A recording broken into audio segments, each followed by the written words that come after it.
Dobro večer vsem, upam, da ste izbrali svojo najboljšo kojbo. In morda še kakšen dober kubanski rum, ker mi se tukaj lahko zabavamo, oni pa malo manj.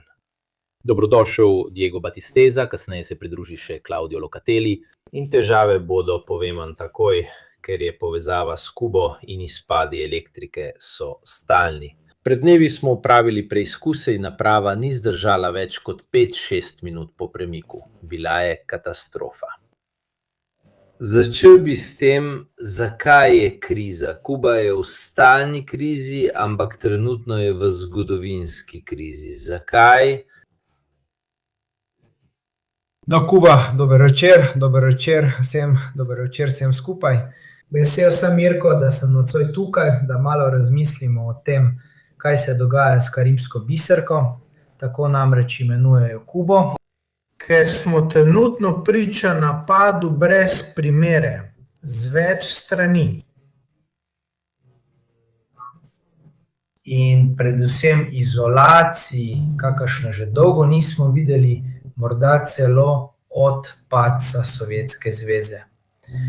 Torej, Kuba trenutno je sama pod napadom Trumpove administracije in doživlja tudi notranjo situacijo družbenega in političnega razkroja, kakršne še ni bilo. Torej, govorimo o krizi zagotovo, ki ima veliko dejavnikov, ki vplivajo nanjo. Govorimo o stanju Kubancev. In rekel bi, da smo, če malo poenostavim, pred neko sliko, pred dvojnim obleganjem. Torej, na eni strani je zunanje obleganje, da ne govorimo več o embargu z finančnega vidika, ki ga Združene države, kot vemo, izvajajo že od časa Kennedyja, ampak dejansko smo priča energetskemu blokadi, ki preprečuje, da bi gorivo prišlo na otok. In zdaj, po vojni v Ukrajini in vojni, ki jo trenutno doživljamo z Iranom, Združene države in Izrael proti Iranu, zavedamo se, kako so goriva ključnega pomena ne samo za bencin, ampak tudi za celo vrsto drugih stvari v našem vsakdanjem življenju. In z energetskimi objekti, energetskimi infrastrukturami, ki so na Kubi že iztrošene, so zastarele prav zaradi škode, ki jo povzroča embargo. In tudi, kot bomo še povedali, ne gre za odlično notranje upravljanje, o tem bomo še govorili. Udarec, ki danes prihaja na otok, je smrtonosen. In zaradi tega udarca neposredno, popolnoma in nečloveško trpi kubansko ljudstvo, skoraj 11 milijonov ljudi. Vprašanje 1. Koliko je vpleteno vprašanje Venezuele? 2. Kako samozadostni so glede notranje proizvodnje? Vprašanje Venezuele je neposredno in dvojno povezano. Mirko, ker je Chavez, spomnimo, stranka Pete republike, 1999 zmagal na volitvah v Venezueli, se je takoj odločil podpreti Kubo in je v bistvu postal veliki steber Fidela Castra. V regiji se govori o socializmu 21. stoletja. Venezuela bo začel podarjati sode nafte Kubi, iste sode nafte, ki jih bo Kuba uporabljala, tako za notranje upravljanje, kot tudi za diplomatsko upravljanje. Tako razdeljevati ali preprodajati sode nafte drugim državam, torej bila to brezpogojna podpora. Po razpadu Sovjetske zveze leta 1991 je sledilo obdobje posebnega zakona. Na Kubi, spomnimo se, da je Sovjetska zveza zagotavljala Kubi 80% njenih notranjih potreb. Na splošno, ko pride Chavez, ne pravim, da je nadomestil Sovjetsko zvezo do 1991. Vendar, da se razumemo, začne biti veliki steber, na katerega se opira Kuba, in Venezuela prejema od Kube obveščevalne podatke, prejema druge vrste podpore. Če se ne motim, sem ti poslal še eno sliko, kjer smo mi, živijo Claudio. Živijo fantje, veselje vas je videti, tako Mirka Kampokarja kot Diega Batiste so. Si v Madridu, kaj ne? Plej, sem, ja. Uspelo se nam je povezati, kar se mi je zdelo čudež. Včeraj je povezava delovala le 30 sekund od 2 ur. Res čudež. Jaz bom nehal in pustil Klavdiji, da govori, ker izkoristimo priložnost, da Klavdija torej tako. Na kratko posodobim Klavdija, govorili smo o povezavi z Venezuelo in o tem, kako samozadostna je Kuba, ter koliko je odvisna od donacij goriva drugih. Pravkar smo omenili vprašanje izpadov elektrike, vendar nismo šli v podrobnosti, zakaj so trenutno izpadi elektrike še posebej problematični. Vse je povezano seveda z ameriško politiko, še bolj kot v preteklosti. Torej, če želiš pojasniti, saj si zdaj urediti.ch po 18 urah brez elektrike. Pustimo to, jaz sem tisti na srečnejši strani, zdaj pa se pogovorimo. Poleg tega, da vas pozdravim, mi je res v veselje, da lahko damo prostor temu, kar se dogaja na otoku. Z enim strokovnjakom, kot je Diego, in menoj na terenu, zdaj moramo ljudi obvestiti. Se jih je veliko v preteklih letih tam preživljalo počitnice. Na Kubi pa se je situacija zdaj zelo spremenila. In vseeno, mnogi morda niso povsem razumeli, kako se stvari razvijajo. Prva stvar, kako se sploh povezujem, ker morda ljudje tega niti ne vedo, povezujem se prek mobilnega omrežja. Trenutno Wi-Fi ne deluje na večini otoka. Mobilno omrežje Etexa, glavnega telekomunikacijskega podjetja na Kubi. Do pred leti, oprostite, trenutek, malo me motijo. Pred leti so bile majhne kartice, ki si jih postrgal, izvlekel številko, jo vnesel v telefon in se povezal na internet. Kjer si se povezal na internet na trgih. Scena, ki si jo morajo mnogi predstavljati, tisti, ki je niso videli, tisti, ki so jo videli, pa naj se je spomnijo. Do danes. Veliko ljudi na trgu gleda v svoj mobilni telefon, ki ga danes skoraj uporabljamo kot šalo. Samo na nekaterih mestih v državi si se lahko povezal. Zdaj mobilni telefon deluje veliko bolje na cesti, torej povezava, ki je bolj stabilna, je pravzaprav tista na cesti. Ampak, kakšno povezavo imamo v tem trenutku? 3G, torej ne, povezava 4 ali 5. 3G usmerjam prek VPN v Rim.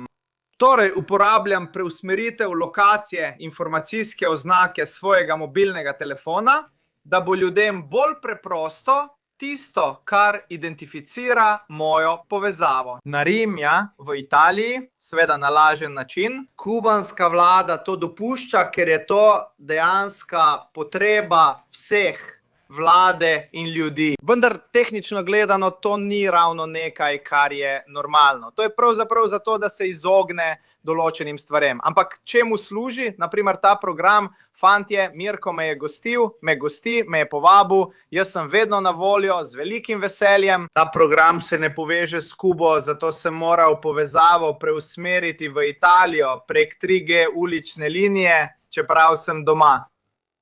Tako je. Imate že kakšno idejo za poslušalce? Vprašanje elektrike in dominov efekt v mestu. Ob govorjenju se smejim, saj lastnik hiše priklaplja električni motor. Ja, ker se zdi, da Kuba postaja hipijevski raj za motorje in sončne panele. To je šala. Vsi poskušajo izkoristiti električno oskrbo, ki jo imajo. A ker je električna kriza, zakaj to počnejo? Ker, kot mislim, si predstavljam, da ste že povedali, kriza izhaja iz goriva, iz proizvodnje.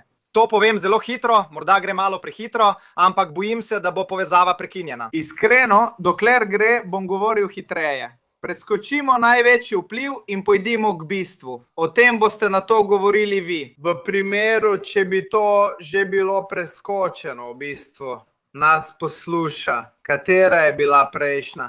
Veliko jih je rekla, no, ampak Kuba je bila vedno taka, vedno je imela težave. Ja, tako je v vseh državah. Ta situacija, kot pravijo mnogi in kot sem tudi sam preveril, mislim, da se tudi Diego strinja, ni primerjave zaradi vrste in strukture. Obdobje je podobno začetku 90-ih let po razpadu Sovjetske zveze, a ni enako. Številni člani komunistične partije, torej vladajoče komunistične partije, saj je na Kubi samo ena stranka, nenehno so mi govorili, tega mi nismo nikoli nismo doživeli na tak način. Saj takrat je bilo še nekaj drugega, zdaj ni več tako. Začnimo torej. Kaj pomeni urbani domino? Kubanske elektrarne so zgradili v 70. in 80. letih.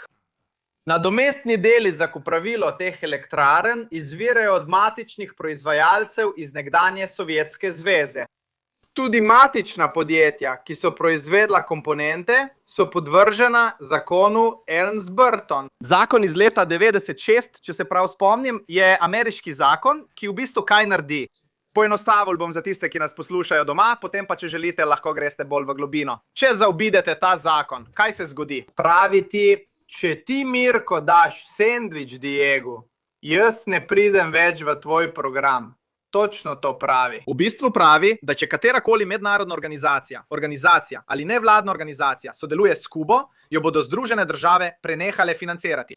Druga točka tudi določa, da bo vsak, ki bo poslovno sodeloval s Kubo, dejansko kaznovan s sankcijami v višini dejanske uporabe. Torej, če jaz kupim, nakažem ali ekonomsko prenesem 10 evrov na Kubo, bom od Združenih držav prejel 10 evrov škode. To je star zakon, ki je bil na to večkrat spremenjen in dopolnjen. Vendar je ta način delovanja še vedno prisoten in je zelo kritiziran. Ne samo na Kubi, ampak v številnih državah, vključno z Evropsko unijo. Ker gre za posreden zakon, ne udari neposredno po Kubi kot druge sankcije. Sporoča, če to storiš, ti bom škodoval. Kaj pa ima ta zakon z elektriko? Elektrarne iz 70. in 80. let manjkajoči deli. Ker tisti, ki jih lahko da, tisti, ki jih je proizvedel, če sploh še obstaja, jih ne da. Zaradi strahu, da bi izgubil ameriški trg in bil deležen sankcij. Elektrarne so stare, pogosto se kvarijo. S čim sploh delujejo? Surovo nafto, ki jo je treba tudi predelati. Veliko teh elektrarn dejansko deluje na dizel, ki ga je treba torej predelati. Torej Kuba, ampak pazite, povem vam nekaj pomembnega. Verjetno je Diego to že povedal, ampak za vsak slučaj bom še jaz omenil. Pravzaprav na severovzhodnem delu otoka, v pasu, ki poteka od Havane proti vzhodu, uspevajo črpati nafto. Potrebnih imajo okoli 30–40% potreb otoka. Za prevoz mora biti rafinirana in pretvorjena v gorivo. Zdaj med govorom pade na 10–20%, kar pomeni, da lahko uporabijo le ta delež, ne pa za pogon vozil.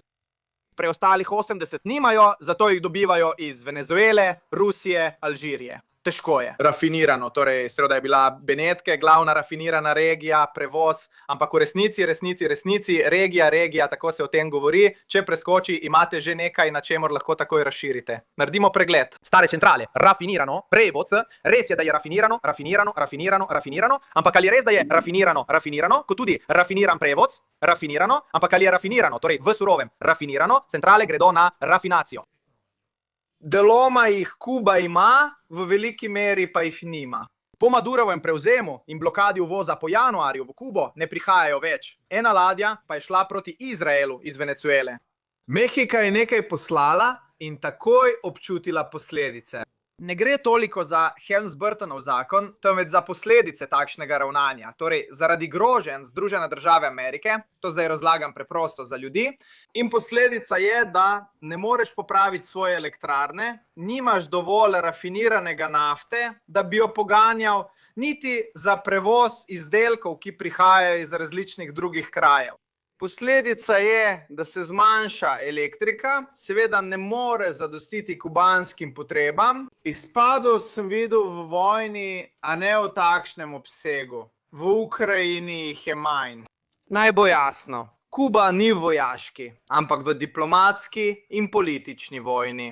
Ker je 18-urni izpad elektrike že drugi v 7 dneh, je tisti 16. marca trajal več kot 24 ur. Kaj odpove? Hladilniki, hrana, vse se pokvari, seveda vse, kar je treba polniti. Ni goriva, tovornjakov ne moremo uporabljati, uporabljamo električne motorje, ni goriva za delovanje elektropodjetij, ne uporabljaš električnega motorja, vse ponovno priključimo na stare elektropodjetja. Goriva, ki je prihajalo iz Venezuele, praktično ni več, ne moreš ga kupiti, ker tudi če bi lahko, s čim bi ga kupil. Zagnal sem platformo za podporo izdajam, kot vedno, tudi v državah v vojni. Porabil sem vse donacije, upam, da jih ponovno omogočite. Preverite, da sem Italijan, čeprav na moji povezavi piše Kuba. v zbiranju sredstev, ki podpira mojo misijo na terenu. In mimogrede, solidarna akcija, o kateri vam bom povedal kasneje. Torej, če imaš elektrarne brez delov, nimaš nafte, da bi jih poganjal, nimaš sredstev, s katerimi bi se premikal, če želiš kupiti nafto, tega ne moreš storiti. Ker plačilni sistemi zaradi iste vrste posrednega pritiska, izsiljevanja in blokade ne delujejo, PayPal, na primer. Lahko bi vam pokazal zaslonsko sliko vseh svojih anket, morda jo bom objavil, pravzaprav jo bom zagotovo objavil, da vidite, da so vse blokirane in da veliko drugih plačilnih sistemov tukaj na Kubi ne deluje. Kdo sploh uporablja kubanske pese? Nihče ne gre kupovati v nacionalni valuti, kubanski valuti, kubanskih pesih, ker je očitno nihče noče. Tako da ne moreš kupiti niti nafte. Za konec manjkata še voda in smeti. Včeraj sem zabeležil 35 vojakov, 3 tovornjake in 2 bagra, ki so se vozili po ulicah Havane, da bi poskušali pobrati smeti. Eden od gospodov na ulici je dejal: zdaj pridejo na 3 dni, prej pa 3-krat na dan. Zdaj pridejo enkrat na 3 dni, namesto 3-krat na dan. Kaj se v Italiji zgodi v izredni situaciji? Pošlješ civilno zaščito in vojsko. Kuba uporablja vojsko za pobiranje smeti, ker od 100, približno 110, 120 številke so lahko nekoliko drugačne, ampak to je ta velikostni red. V Havani, torej v prestolnici, od približno 100 do 120 smetarskih tovornjakov deluje le 30. Zakaj ni večje vzdržljivosti? Od leta 2024 se je turizem zmanjšal za 30%, nato za 10% v 2025 in še 6% v 2026. Vem, da imajo tam trgovine za turiste, kjer Kubanci ne morejo kupovati, ker so seveda cene previsoke. Ampak nimajo dovolj denarja za nakup, nimajo dejanske kupne moči. V tistih trgovinah so le trgovine za turiste na vodi. Ali samo strah pred povezavo? So namenjeni temu, da v trgovinah poberejo denar. Če se turizem zmanjša, s čim jih boš plačal? Pri zbiranju denarja je pomembna vrsta valute, naprimer dolar ali evro, saj z njimi lahko kupiš manjkajoče stvari. Zaključimo z vodo. S čim deluje potiskanje vode v cevovodih, torej črpalke, z elektriko in včasih z generatorji, ki delujejo tako na elektriko kot na gorivo. Vidite domino efekt, o katerem sem vam govoril na začetku. Razumete doma, o čem govorimo? Ker je to drugače od vsega, kar se je zgodilo prej. Čeprav je imela Kuba vedno kup težav, tako kot druge države, včasih manj, včasih več. Torej, Venezuela ustavi nafto, dobave so skoraj povsem ustavljene, praktično jih ni že mesece. Od januarja se stanje slabša. Elektrarne iz 70. in 80. sovjetskimi deli. Proizvajalci, če še obstajajo, jih ne dobavijo. Pri popravilu pride do izpada elektrarne. Bodi si zaradi nezmožnosti popravila ali pomankanja nafte in elektrike. Ne moreš se premikati po cesti z električnimi skuterji ali pa karkoli si že vzpostavil mimogrede zaradi kubanske reforme izpred nekaj let. Mnoga predmestja in prebivalci zunaj Havane imajo električne štedilnike. To je bila nekdanja reforma kubanske vlade, tehnično genialna, zdaj pa ne več, z električnim štedilnikom. V majhni vasici pri Havani ne moreš več ničesar. Tisti 18 ur je bilo 18 ur v Havani, v prestolnici, v zaščitenem območju. Ker sem, seveda, da bi lahko deloval in delal, torej da bi lahko kaj naredil, šel na kraj, ki je posebna hiša, običajna hiša, vendar znotraj zaščitene mreže. Kaj pomeni biti blizu bolnišnic, univerz in tako dalje? Kljub temu 18 ur pomeni, da bodo v vaseh v tem trenutku imeli 2, 3, 4 dni izpada elektrike. To, kar sem vam povedal, je dejansko najmanjše število, ki se je zgodilo na nacionalni ravni. Ker zaščitne mreže, kot je moja, odpovejo le, če odpove cela država. Ker so elektrarne stare, ni nafte, ni goriva za premikanje,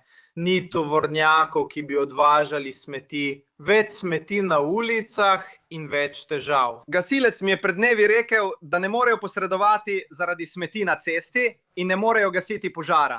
In od kod pride požar? Je to smešno ali žalostno?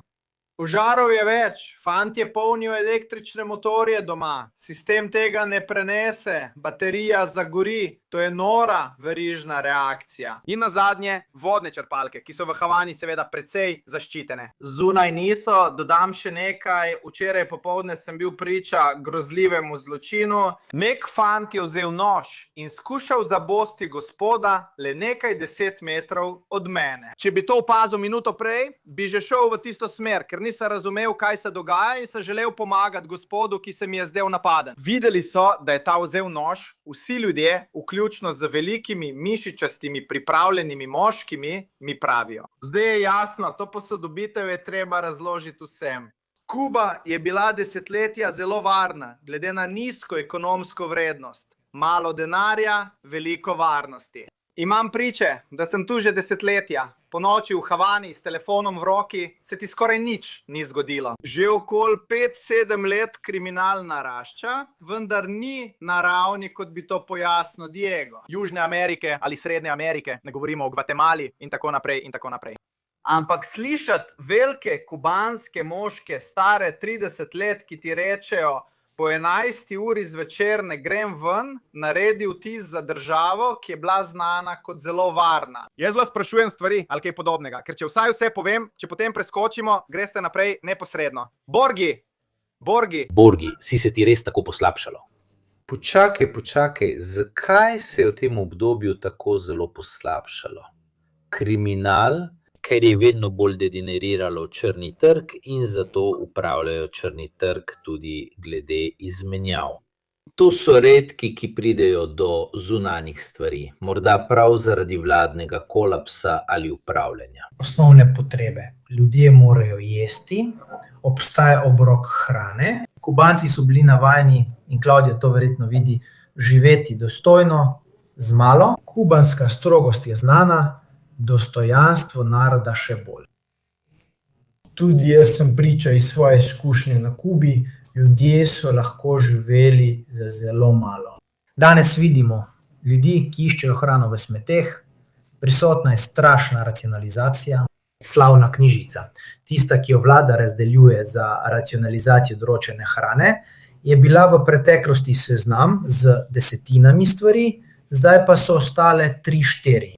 Zdaj pa jih razdeljujejo zelo občasno, neredno, ne več z rednostjo, kot je bilo prej, in obstaja potreba po zadovoljevanju osnovnih potreb. Kaj pomeni to? Je kot krušna kartica v Italiji med drugo svetovno vojno. Imenujejo jo knjižica. V bistvu je vsako gospodinjstvo hodilo, v Venezueli so bile to klap vrečke, potem so jih prenesli v Venezuelo, na Kubo, knjižica. Tam si v bistvu šel v določeno stavbo in kubanski vladni sistem ti je dodelil določeno količino hrane, različne vrste hrane, sol, fižol, riž. Določene stvari so seveda morale zadostovati za cel mesec. Sčasoma se je to začelo manjšati, danes je prek tega sistema dostopnih zelo malo stvari. In prej, kot je rekel Claudio, dodajam 2 stvari, ki jih je zagotovo Claudio, ampak bolj kot dodanje v dopolnilo, ker eno si rekel ti, Mirko, problem je zelo kompetentnih ljudi, ki te vedno spremljajo, Mirko.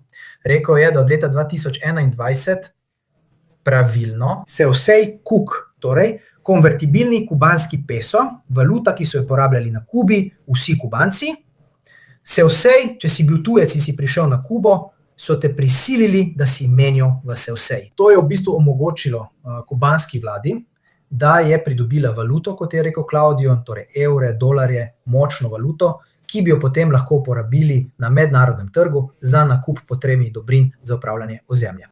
Ampak so ga v bistvu ukinili. Torej, zdaj prej si moral vedeti, da je en se vsej vreden približno 25 kubanskih pesov, približno, da se razumemo. Zdaj so ga ukinili, tako da se gre neposredno na kubanske pese, to je pogumno.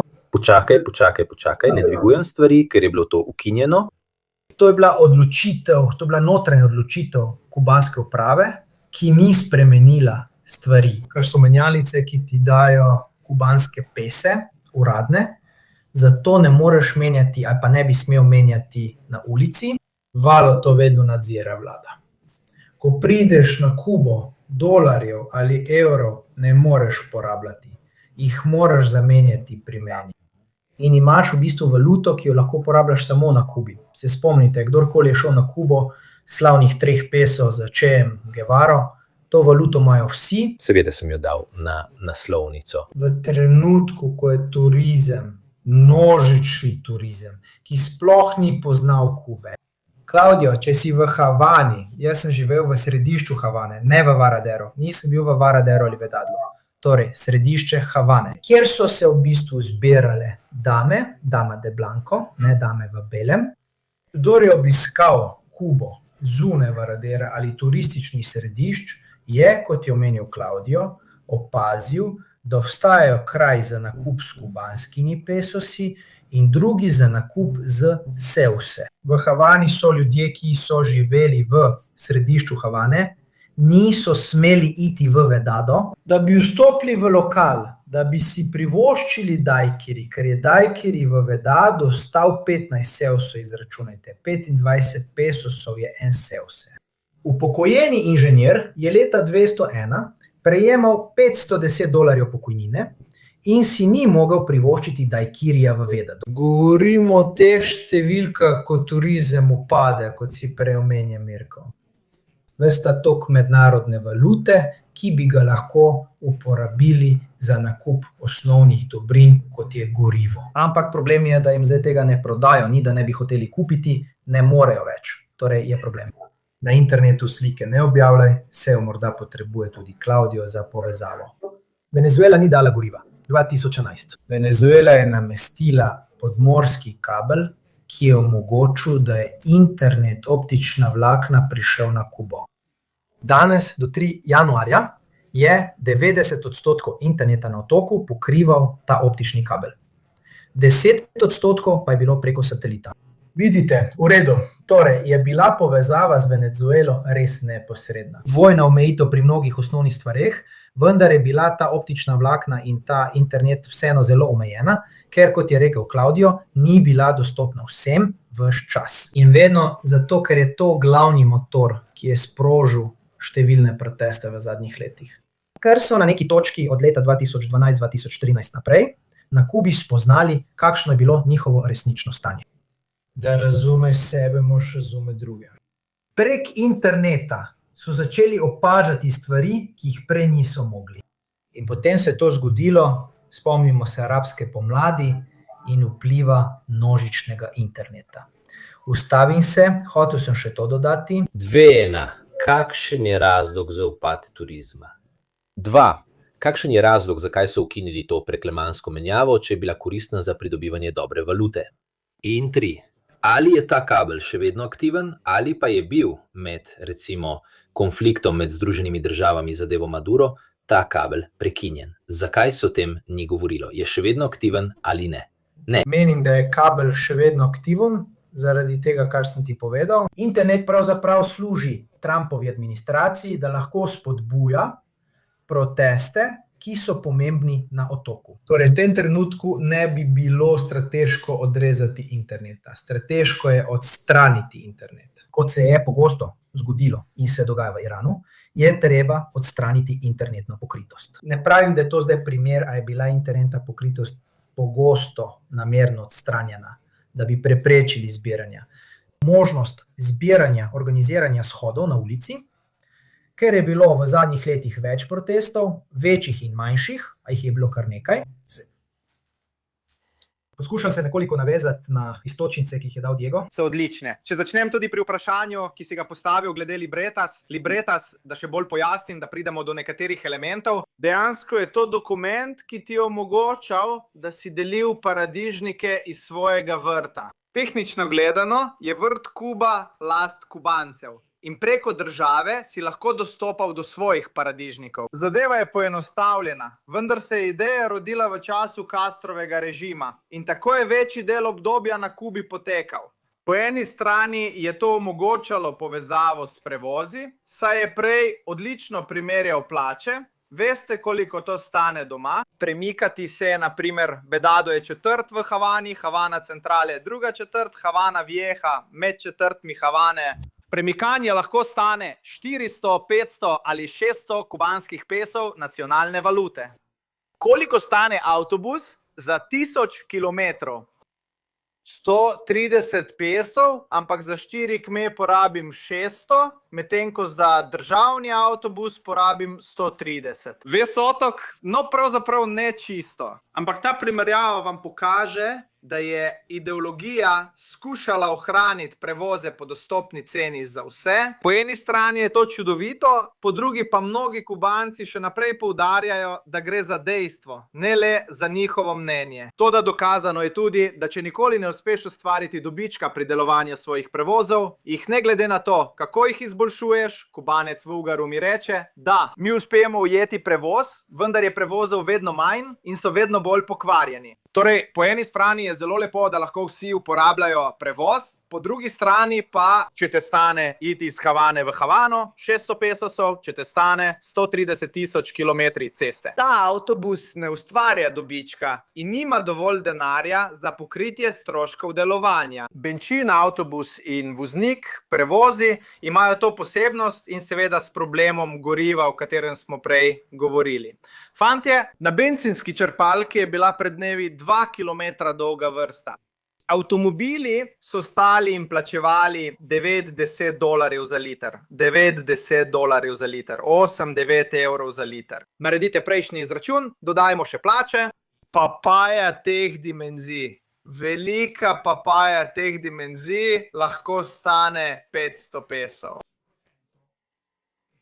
Plača varnostnika, torej osebe, ki varuje, lahko znaša 2000 pesov v nekaterih primerih. 2500 pesov. Lahko kupiš 4 papaje ali pa poskusiš preživeti. To je tvoja izbira. Seveda, ob nizkih plačah in visokih cenah se pojavi nezadovoljstvo, ki pa ostaja nizko glede na to, kar bi lahko bilo. Vprašanje? Čakaj, dodati bom samo eno stvar, ker je pomembno. Ne? Ne, dobro. Dobro. Čakaj, ne menjamo teme. Kako je mogoče, da kljub vsem tem težavam, ki jih imajo že od nekdaj z diktaturo, nikoli niso uspeli dojeti svojega položaja v primerjavi s tem, kar je bilo zunaj? Tudi zato, ker je veliko kubanskih izseljencev, torej predstavljam si, da jih je predvsem v Ameriki. Rubio je, če se ne motim, 2. ali 3. generacije pravzaprav Kubanec. Meja potrpežljivosti naroda je res visoka. Pred 10 leti, 20 leti spoštovanje ni bilo sprejemljivo, morda v recimo Venezueli ali drugih državah. Ni razlage, kako je takšno sprejemanje možno, da se nič ne zgodi. Lahko navedem nekaj podatkov, potem pa naj Claudio nadaljuje. Ker je po mojem mnenju pomembno razumeti tudi situacijo z vidika dojemanja ljudi protestov. Na Kubi, kdor pravi, da ves narod podpira Diaza Canela, ki je trenutni predsednik, seveda laže. In tudi tisti, ki pravi, da Kuba v tem trenutku z odprtimi rokami čaka na invazijo Donalda Trumpa, da bi bila osvobojena, laže in to ve. Na Kubi je drugačna situacija, ki jo vplivajo določeni dejavniki. Prva stvar je, da Kubanci ljubijo Kubo, tako kot Venezuelci ljubijo Venezuelo. Torej, ideja, da bi Kubo spremenili v igrišče za nekoga drugega, ni nekaj, kar bi nasplošno pritegnilo pozornost. Potem so seveda različne situacije. Dejstvo je, da je bila na Kubi zelo močna ideološka represija. Se pravi, tako rekoč.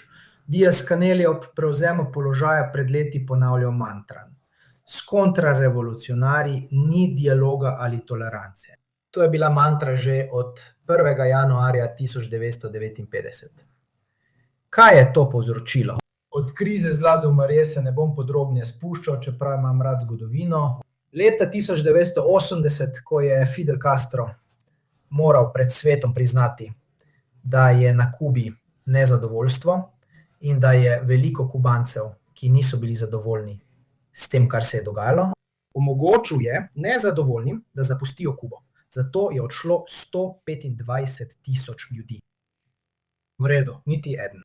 Torej, po krizi imenovani Smarjelos, spomnimo se, pomembno, da to omenite. Tukaj od leta 1960 je bil uveden embargo proti mednarodnemu pravu proti Kubi, od leta 1994, če se ne motim, glede leta 1994, so Združeni narodi zahtevali vsaj 30-krat. Generalna skupščina Združenih narodov je 33-krat zahtevala konec embarga. Zadnja resolucija je bila leta 2024, od leta 1994 uradno zahtevajo konec, ker embargo krši mednarodno pravo in škodi civilnemu prebivalstvu.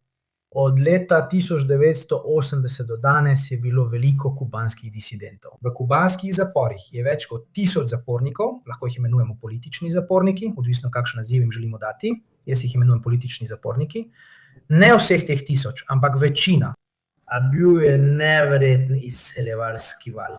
Na koridorju Darien so bili Venezuelci, Kubanci, Haitijci in Ekvadorci, ki so peš prečkali gozd Darien. Da so nato opravili pot, ki jih je vodila do meje z Združenimi državami, ko je bila v prvi Trumpovi administraciji ukinjena znamenita zakonodaja PMOH. Torej tisti, ki so s Kube skušali priti v Miami in tako so, ko so prispeli v Skajos, na južni del Floride, takoj, ko so uspeli priti PMOH, ker so skoraj vsi prišli, užino so prepluli v 30 minutah in dobili status beguncev, ki ga je Trump ukinil. In v tistem trenutku je bil v bistvu edini način za migracijo po kopnem. V zadnjih letih je otok doživel enega največjih izseljevalskih valov v svoji zgodovini. O tem se je malo govorilo, čeprav gre za tisoče ljudi, ne na tvojem kanalu, Mirko, ampak na splošno. Ampak je bil migracijski val seveda zasenčen z 8,5 milijoni Venezuelcev. Ne govorimo o teh številkah. A za otok so bile 10.000 ali milijarde zelo pomembne. Veliko opozicij je že zunaj otoka, v Madridu, Miamiju in drugih državah. Torej, ni da protestov ni, ampak gre za to, da ljudje nenehno odhajajo. Drugi so v zaporu, kot tisti, ki so zaznamovali proteste pred nekaj leti, skoraj vsi so bili del umetniških skupin. In še zadnje, Mirko, turizem je upadel, ker je Obamova administracija ponovno vzpostavila neposredne stike z Kubo, s tem so dovolili križarkam, ki so izplule iz ameriških pristanišč ali pa so bile v lasti ameriških podjetij, da pristanejo v Havani, kar je prineslo veliko denarja, turizma, gibanja. S prihodom Trumpa so začeli znova dušiti otok. Biden tega nikoli ne rečem, ampak Biden ni naredil ničesar za izboljšanje situacije. In z drugo Trumpovo administracijo je Trump še bolj pritisnil na plin, čeprav vemo, da je glavni tega načrta Marco Rubio, ker, kot si prej rekel, je Marco Rubio prav tista oseba, ki poskuša zadušiti Kubo. Nazadnje sem o tem pisal 7. marca v Fato Quotidiano. Srečanje v Miamiju med različnimi predsedniki, desničarji, skrajno desničarji iz Latinske Amerike in govorilo se o gradnji latinsko-ameriškega ščita. Eden od dosjejev, ki je bil na mizi, je bila Kuba. Ravno zato, ker je ideja, da jo izolirajo in v tem trenutku zunaj Venezuela, zunaj Iran, Rusija, Kitajska, ki ni sposobna imeti določene teže, v tem trenutku ostaja nekoliko zadržana in je popolnoma izolirana. Še ena stvar. Združene države še niso govorile o premikih na terenu in jih to trenutno ne zanima. Obstaja ena slaba zgodba. Ampak spomnimo se še ene stvari, da je za Kubance težko. Tudi če je Silvio Rodriguez prosil, da mu dajo puško, je bilo vse narejeno tukaj. Veste, eden najpomembnejših kantavtorjev nove kubanske trova, ki je prosil za puško, so mu jo dali na slovesnosti te dni. Ne vem, če je Kladio že prispel, ko je bila slovesnost. Ja.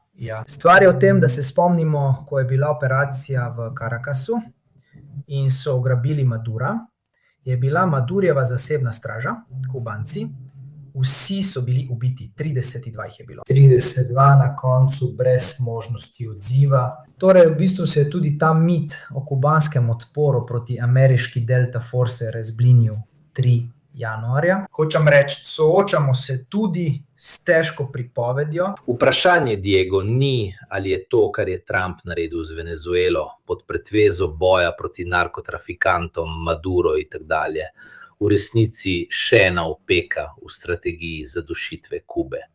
Mislim, Venezuela je bila sidro, ki jo je še držalo nad vodo. Torej je to del širše strategije.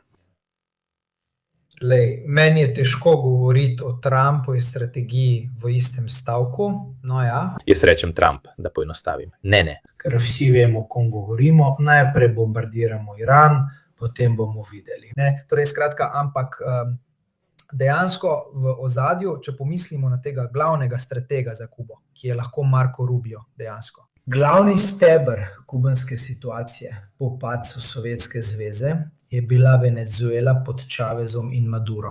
Ko je to izginilo, je za Kubo zagotovo postalo veliko težje. Lej, hoče to narediti, hoče. Napasti Mehiko, a brez odprtja obsežnega poglavja Mehika. Da je v tem trenutku, kot pravi Claudio, Mehika zadušena zaradi ameriške politike vmešavanja in skuša najti rešitev. Znani rek, uboga Mehika, blizu Združene države Amerike, daleč od Boga. Biden, rad bi dodal nekaj pomembnega, saj si odlično povzel pritiske ameriških predsednikov. Biden je naredil nekaj, kar je šlo mimo v tišini, kar zadeva nas, Evropejce. Če bi ti, Mirko, zdaj odločil priti na Kubo in bi se tako odločil, Od 2021 naprej, ne prej. od leta 2021 ne moreš več zaprositi za ESTA, torej za olajšan evropski dostop v Združene države, moraš zaprositi za vizum. Torej je Biden v popolni tišini naredil eno najstrožjih potez glede evropskega dostopa do Kube in Združenih držav. Če se od leta 2021 odločiš iti na Kubo, avtomatično ne moreš vstopiti v Združene države. ZESTA. Moraš zaprositi za ameriško vizo, ki ti bo verjetno zavrnjena, kot meni. Ne zaradi Kub, temveč Sirije, ali pa bo dokončno zavrnjena. To pomeni, da evropski državljani, če obiščemo Kubo, ne moremo biti turisti v Združene države Amerike, tudi v olajšanih sistemih. Kako dolgo traja ta zakon, torej učinek tega Bidenovega zakona, do konca življenja? Ko izgubiš pravico do ESTE, za ESTA ne moreš več zaprositi ali se vrniti nazaj. To veliko pojasni glede vprašanja terorizma. Pomembno je, kot je rekel Claudio, da je to ime tega zakona. Saj ni vsak zakon tak. 22. avgusta 2022 je Kuba pod Bidenom umeščena med države, ki podpirajo terorizem. Torej postane država, ki vstopi v tisto znamenito os terorja, se spomnite Busha, ne? Vojna proti terorju, torej stopi v tisto os.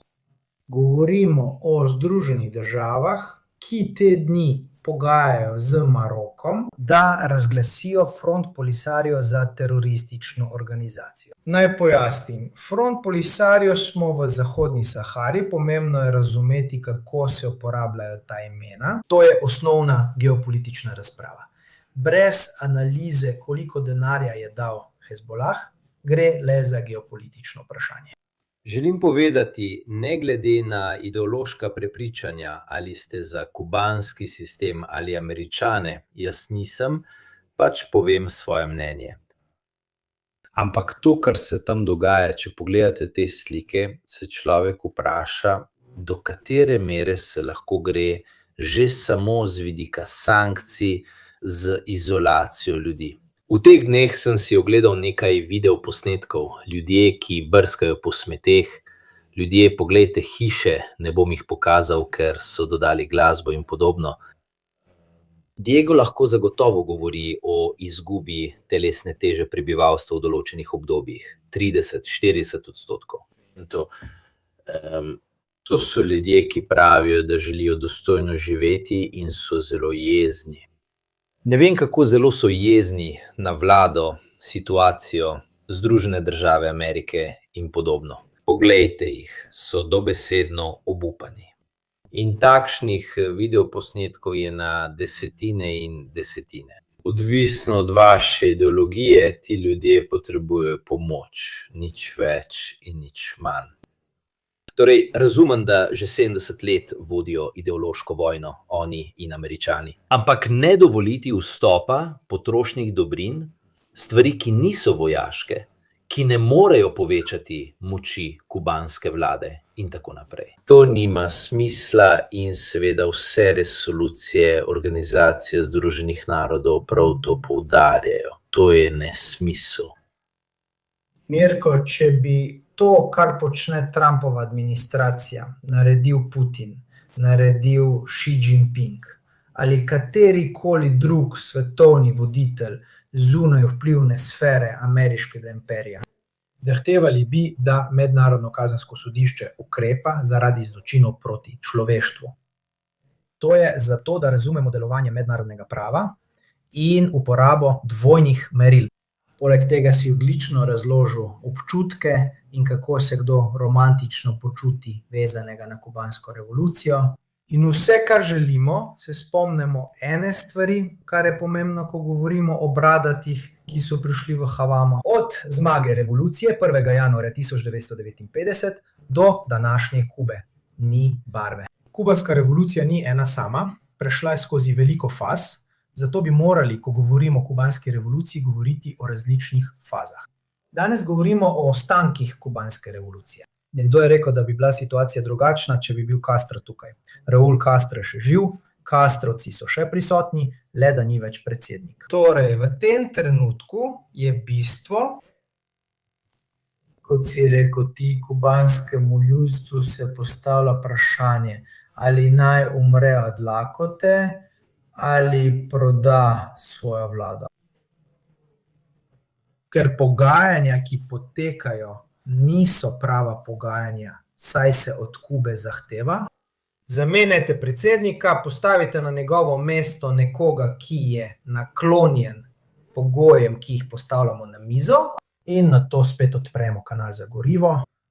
Lahko še naprej prihajajo zdravila, hrana, poleg tistega, kar je zelo pomembno, čestitke tebi in kolegom, ki so zunaj, dovoli mi, da ti to povem z nekoliko polemičnim tonom, ki niso povezani z političnim turizmom, ki ga te dni opažam na otoku in mi povzroča kurjo polt. Ljudje so 15 let pozabljali na Kubo, zdaj pa so v enem tednu vsi s strankino zastavo hiteli tja, da pokažejo svojo prisotnost.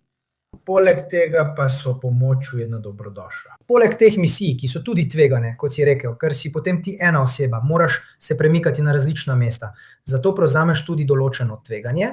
Ko greš na Kubo, moraš tudi kubanski obveščevalni službi pojasniti, da nisi na misiji za nekoga drugega, ker ni samo nevarnost, da te potem Združene države ne spustijo noter. Kubanski obveščevalni službi moraš pokazati, da kljub manj vpliva in omejenim virom še vedno deluješ in nisi grožnja. Torej, skratka, tveganje obstaja na vseh straneh, ne glede na to, kar počnete, kar je zelo pohvalno. Dejstvo je, da ni nobenih pravih pogajanj v teku.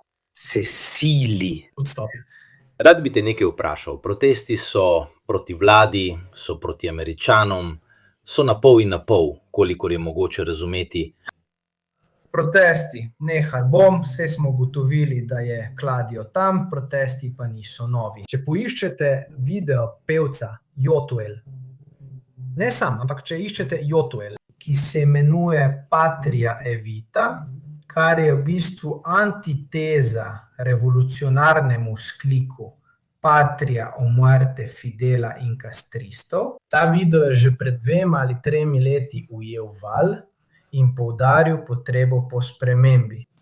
Ne moremo več nadaljevati tako, treba je odpreti, treba je dovoliti zasebnemu podjetništvu, da lahko deluje na določen način, treba je dovoliti vnos nove tehnologije. Zakaj? Ko je enkrat prišel internet, tudi Kubanci so se zavedli, da je bil slavni zdravstveni sistem, ki je bil tako zelo hvaljen, zelo dober sistem na začetku 90-ih let, Ko naprav več ne morete zamenjati, pomislite, kako zelo so se v zadnjih letih razvili medicinski aparati. Če nimaš dostopa do te tehnologije, ne moreš slediti napredku medicinske oskrbe. Torej, tudi če imaš odlično univerzo, ljudi, ki študirajo, vendar nimaš dostopa do določenih tehnologij ali določenih protokolov. Torej vidim, da se spravljajo tudi na stranke, v smislu, da tukaj zažigajo sedež. Protesti so se začeli leta 2000, 2000. Že med covidom je bilo nekaj, po njem pa se protesti okrepijo in začnejo samovoljna aretiranja. Na Kubi, če si usumen, da si proti kubanskemu sistemu, greš v zapor. Pozabimo, o pravičnem sojenju na Kubi ni govora, Kuba se brani in v stalni vojni se brani pred nenehnimi napadi. Tako reagira tudi ob morebitnih znakih aktivisti ali ljudje so bili zaprti samo zato, ker so se prijavili ali izpostavili. Patria Evita na ulica Havane. Bila je zaprta, ker je pozivala k staji proti kubanski vladi.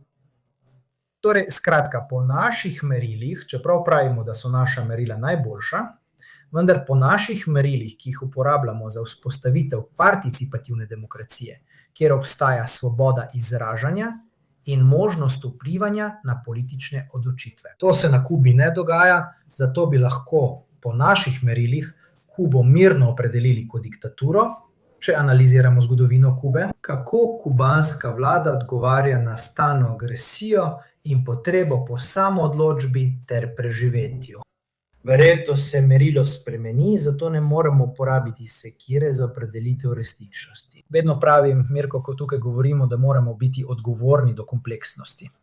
In zato hvala Klavdiju, ki je tam, saj ta kompleksnost postane nekoliko bolj dostopna. Navezujem se na vse iztočnice, ki jih je lepo izrazil Diego in jih poskušam prenesti tudi v današnji čas. Zdaj pa še dve stvari. Najprej tudi psihološko dojemanje Kubancev tam. Ampak kaj poskuša Washington? Odvzem politične moči, zamenjava, kot je rekel Diego, predsednika in tako naprej in tako naprej in tako naprej. Vam to ne spominja na nekaj? Leto 2022. Moskva, Kijev, zahteva po odstranitvi Zelenskega, pripravljeni na invazijo države, so jo napadli. Torej, dvojna merila. Če bi to naredila Rusija, bi o tem govorili ves dan. To se dogaja na Kubi, ki je za mnoge trn v peti. Velja za simbolično, saj je na vojaški in gospodarski ravni seveda propadla. Po letu 90 je imela Kuba eno najmočnejših gverilskih vojsk na svetu. Tako zelo, da je bila bitka za vrhunskost. Fondamentalmente anche a me aggiungere. Vsi zgodovinski zapisi jo imenujejo Quito Cuanavale. V Afriki jo štejejo za afriško Waterloo. To je bila bitka, v kateri je bil Che Guevara že mrtev v tistem obdobju, v prejšnjem obdobju pa je vodil tisto, kar je kasneje postalo osvoboditev Angole. Neodvisnost in konec apartheida v Namibiji ter razkroj apartheida v Južni Afriki. Kubanci so imeli močno vojsko. Od tega ni ostalo nič, naj bo jasno. S tem otokom poskušajo storiti enako kot Moskva v Kijevu. Spomnim še na politične sfere vpliva. Stvari se razdeli, enako razmišljanje pa uporabi na dveh delih sveta. Rusi to počnejo v vzhodnji Evropi, Američani pa prav tam. To je tako imenovana Monroejeva doktrina, kar pomeni, da Združene države skrbijo za celotno Južno in Srednjo Ameriko, Evropa pa ne sme posegati. To je doktrina, ki je seveda nastala pred drugo svetovno vojno, kubanska percepcija, prej si govoril, zakaj Kubanci delujejo na določen način. Obstaja izrazita zunanja pristranskost, saj je Diego to že izpostavil v različnih vidikih. Ne moremo kar grobo posegati. Kuba ob enakem bruto domači proizvodju in enaki ekonomski vrednosti morala bi biti kot afriške države s 45% podhranjenostjo. Na Kubi ljudje najdejo stvari, a si jih ne morejo privoščiti, medtem ko v Afriki določenih stvari sploh ni. Pomembno je razumeti, da so Kubanci živeli dostojanstveno, kljub revščini, ki jo je povzročil stik z bogastvom prvega sveta. Medtem ko so imeli $3. Kaj to pomeni? Dam $3 Gianiju in dam $3 Luki. $3 Gianiju, z njimi lahko naredi šole. $3 Luki, komaj si lahko kupi sendvič. Kubanči v vsem tem, kar smo opisali, raziskujejo trenutno situacijo. V veliki meri izhaja iz Kennedyjevega razglasa, torej iz leta 60, Eisenhower leta 62, Kennedy številka 3447. Če se prav spomnim, je to embargo. Ko govorimo o embargu, je začetek pri Kennedyju, ki razširi omejitve Eisenhowerja.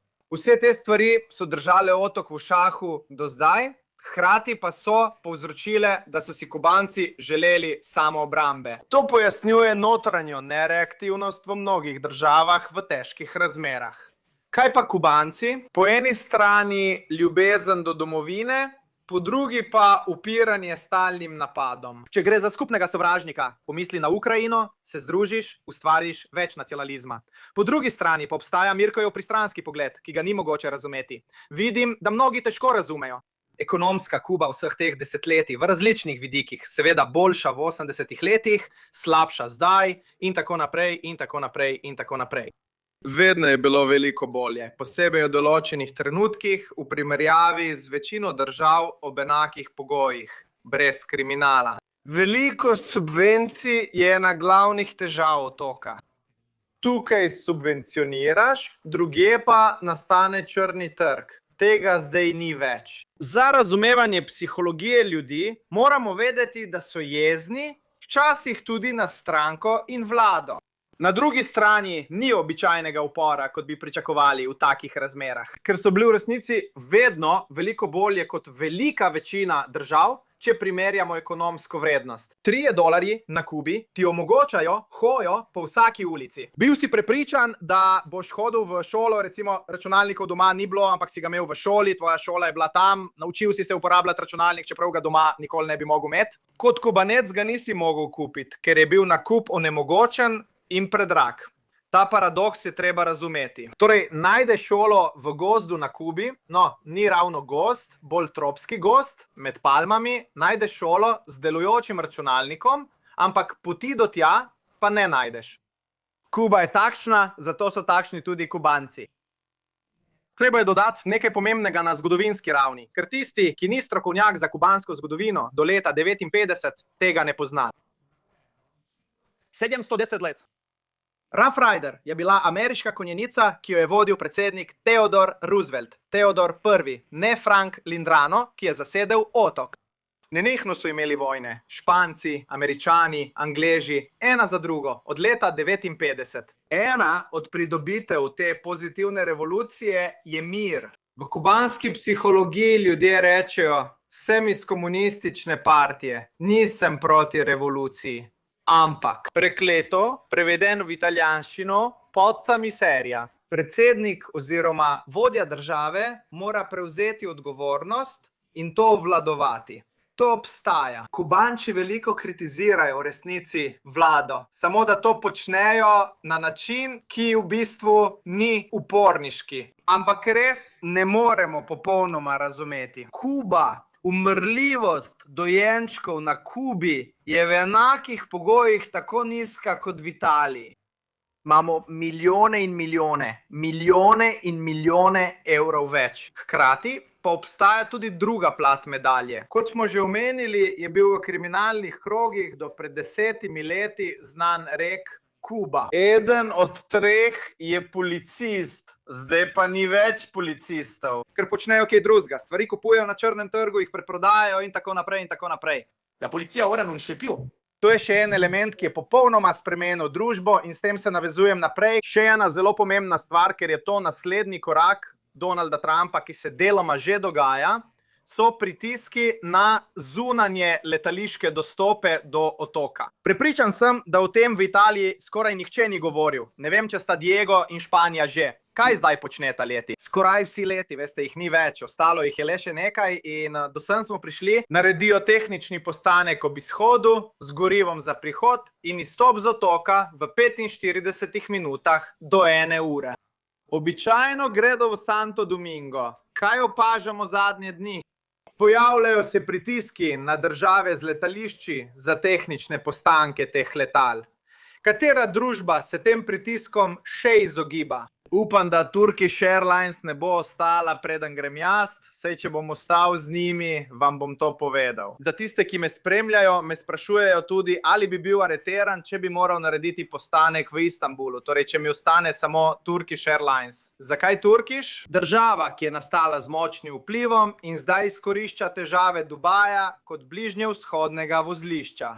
Zato se osredotoča na Srednjo Ameriko in to območje, da bi vam pojasnil Ameriko. Doda se še en del, Združene države Amerike dodajo svojega in začnejo pritiskati na letališča, kot pri kubanskih zdravnikih.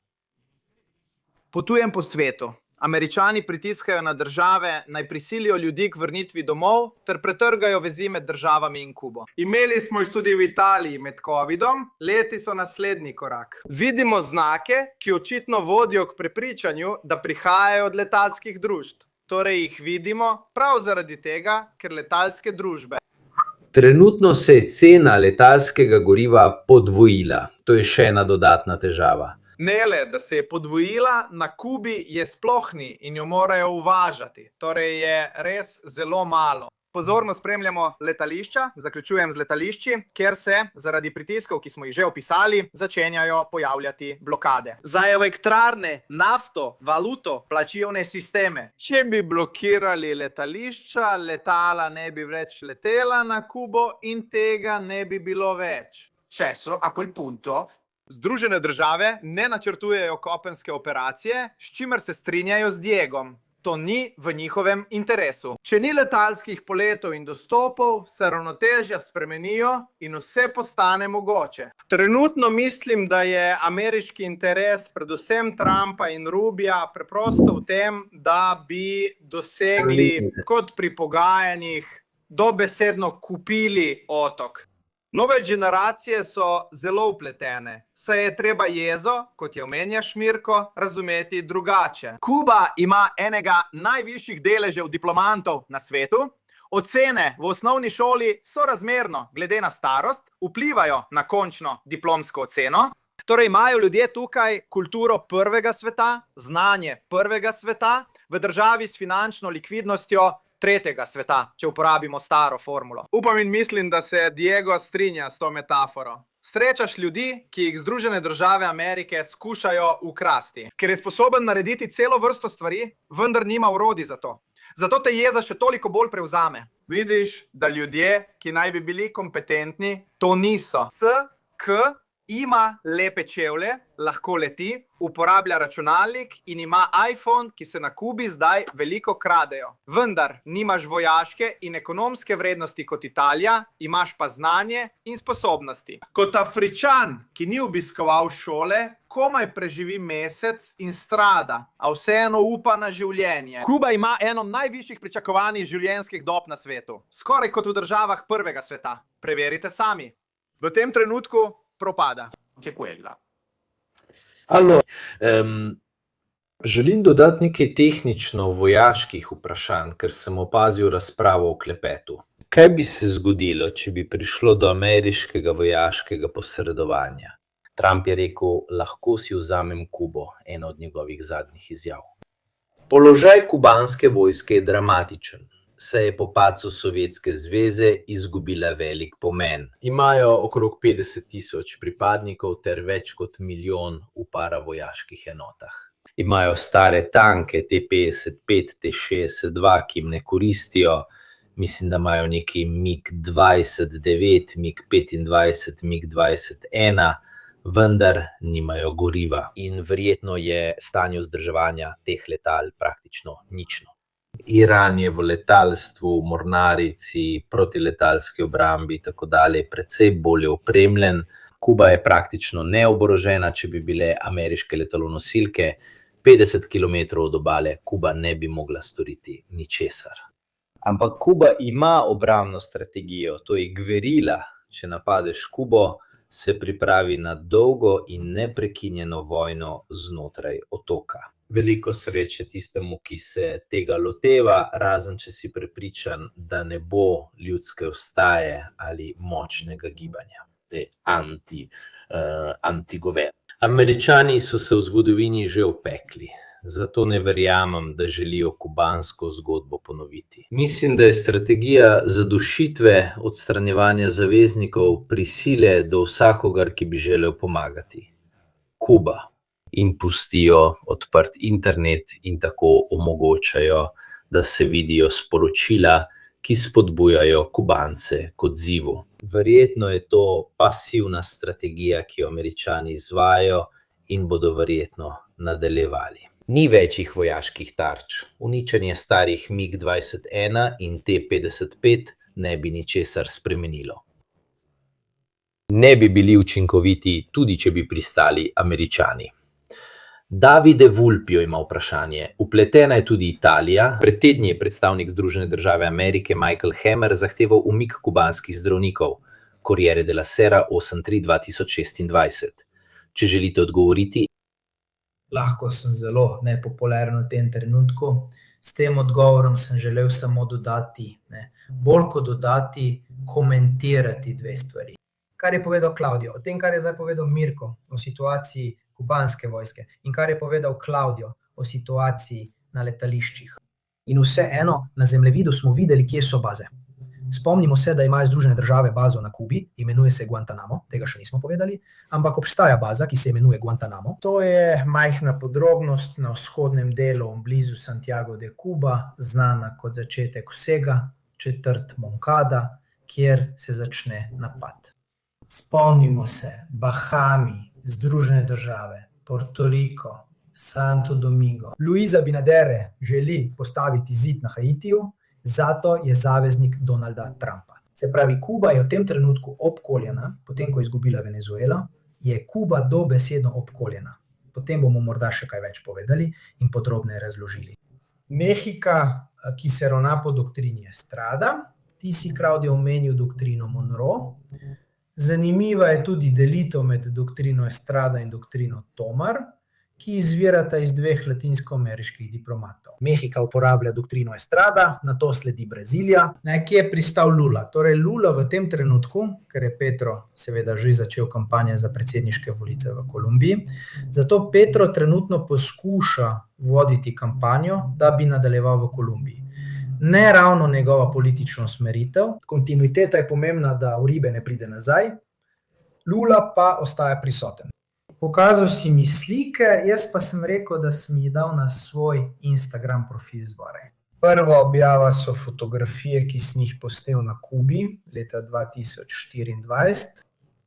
Če pogledate te fotografije, boste videli, da niso zelo drugačne od pravkar videnih. Ne govorim o izpadih elektrike, ampak o pomanjkanju vzdrževanja stavb na Kubi, o nemožnosti barvanja hiš, dela na fasadah, to je kronična težava. Spomnim se, da sem veliko stvari, ki so mi jih povedali kolegi v Latinski Ameriki, kubanski zdravniki, ki so pobegnili za teh misij, bomo odgovorili na to vprašanje, ker je pomembno. So mi govorili s pokojnino, ki jo prejemam, sem enakovreden 10 ali 15 cevse, torej 400 kubanskih pesov, 350 kubanskih pesov.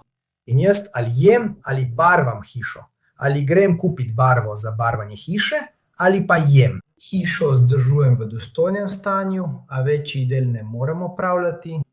Ta gospod, ki je imel več kot 70 let in je bil inženir kubanske gradnje, mi je povedal, da je bilo veliko dejavnosti, stavb v zgodovinskem središču, ki so razpadale in da je bila to res prava tragedija. Ker sem v teh dneh, Claudio, opazil, da čar Kube izginja. Poglejte to prvo sliko.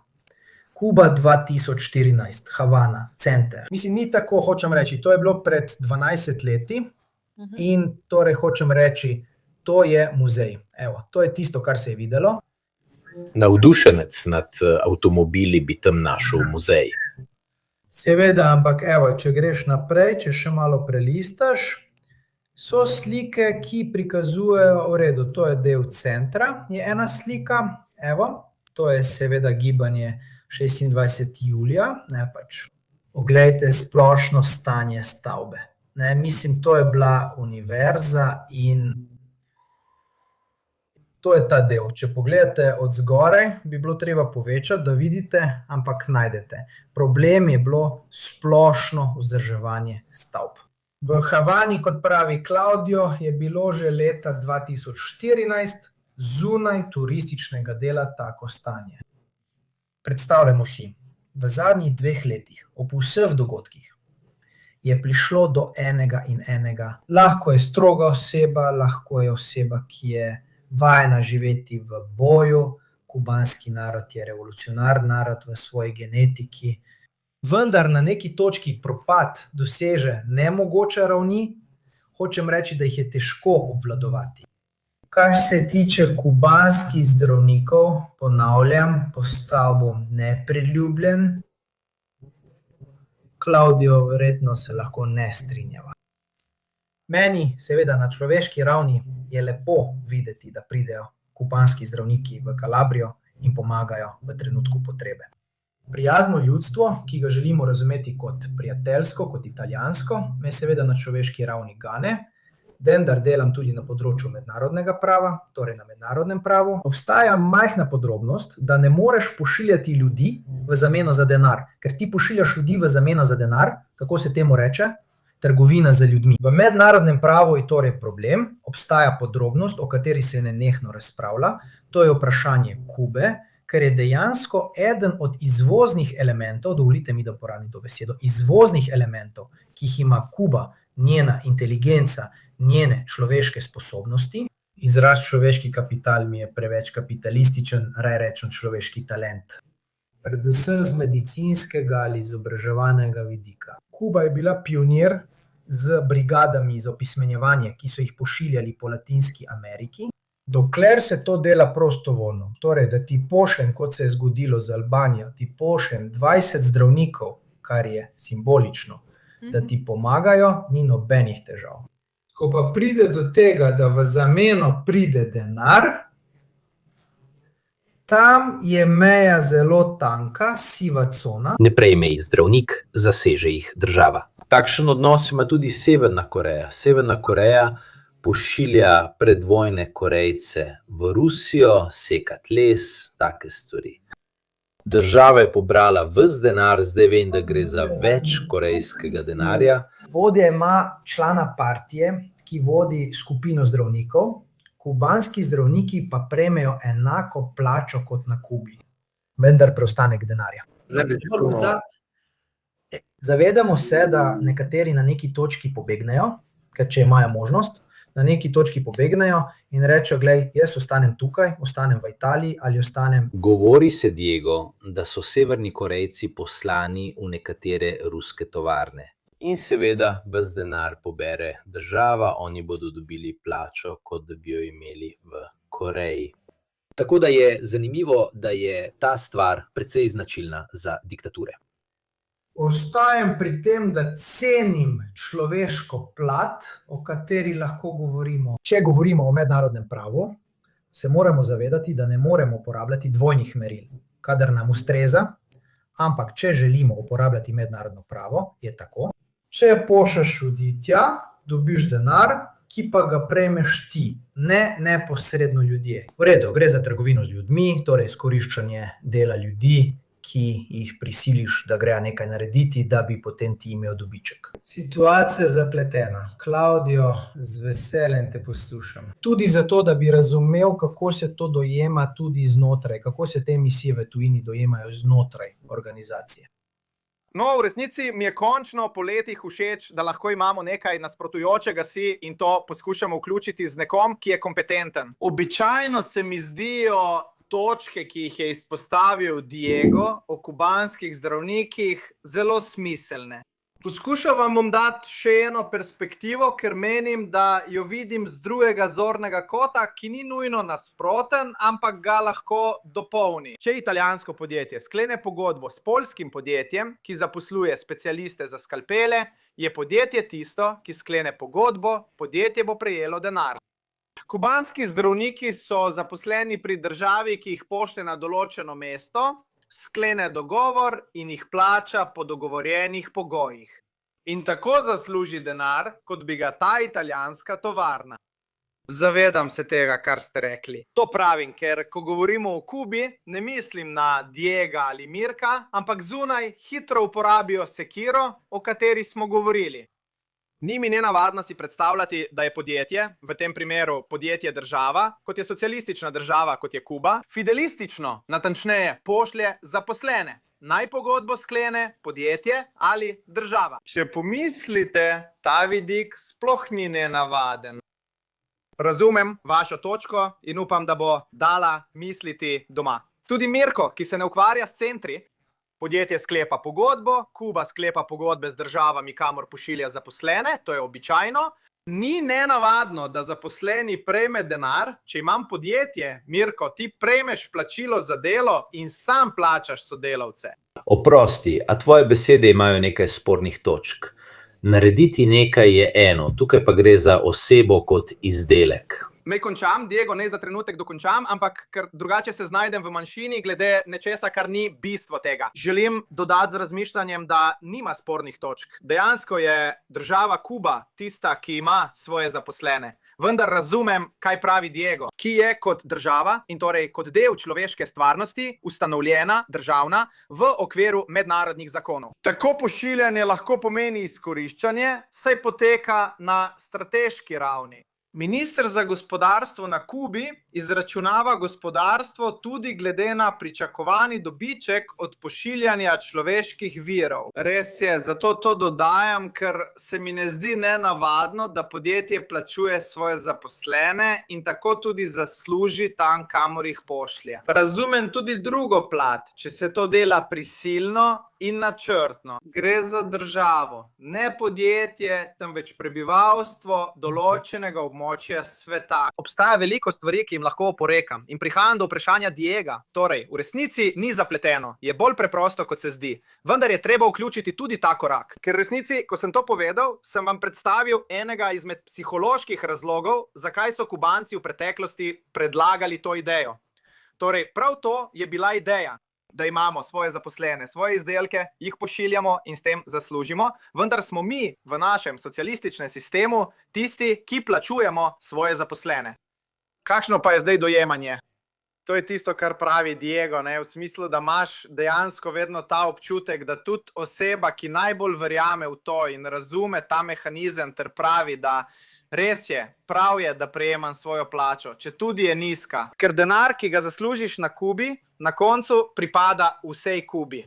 Če greš v hotel s 5 zvezdicami in plačaš, gre denar za kubansko zdravstvo in prevoze. Vendar vmes stvari ne delujejo in obstaja alternativni trg. Zdravnik, ki reče, jaz grem, dobim 1000 pesosov, 2000 pesosov in ne vidi takojšnjega zaslužka svojega dela. To lahko štejem za neuspeh, ker ti vzame voljo, da nadaljuješ tudi, ko verjameš vanj. Če ni uravnoteženo, ja, ne vidim tega popolnoma nasprotno, mislim, da je treba to vključiti. Upam, da sem se razložil s tem in mislim, da delim tudi pripoved, analizo, ki jo je naredil na ravni države. Diego, ampak konec Mirka, ali je boginja tako nastala? In ali je res, da so zaposleni države in da država sklepa pogodbo? Tisto, kar je narobe, oziroma bolje rečeno, ni moje mnenje, tisto, kar mnogi menijo, da je narobe, vam ne bom povedal. Mojega mnenja, seveda, ni povedal niti Diego. Naredil sem analizo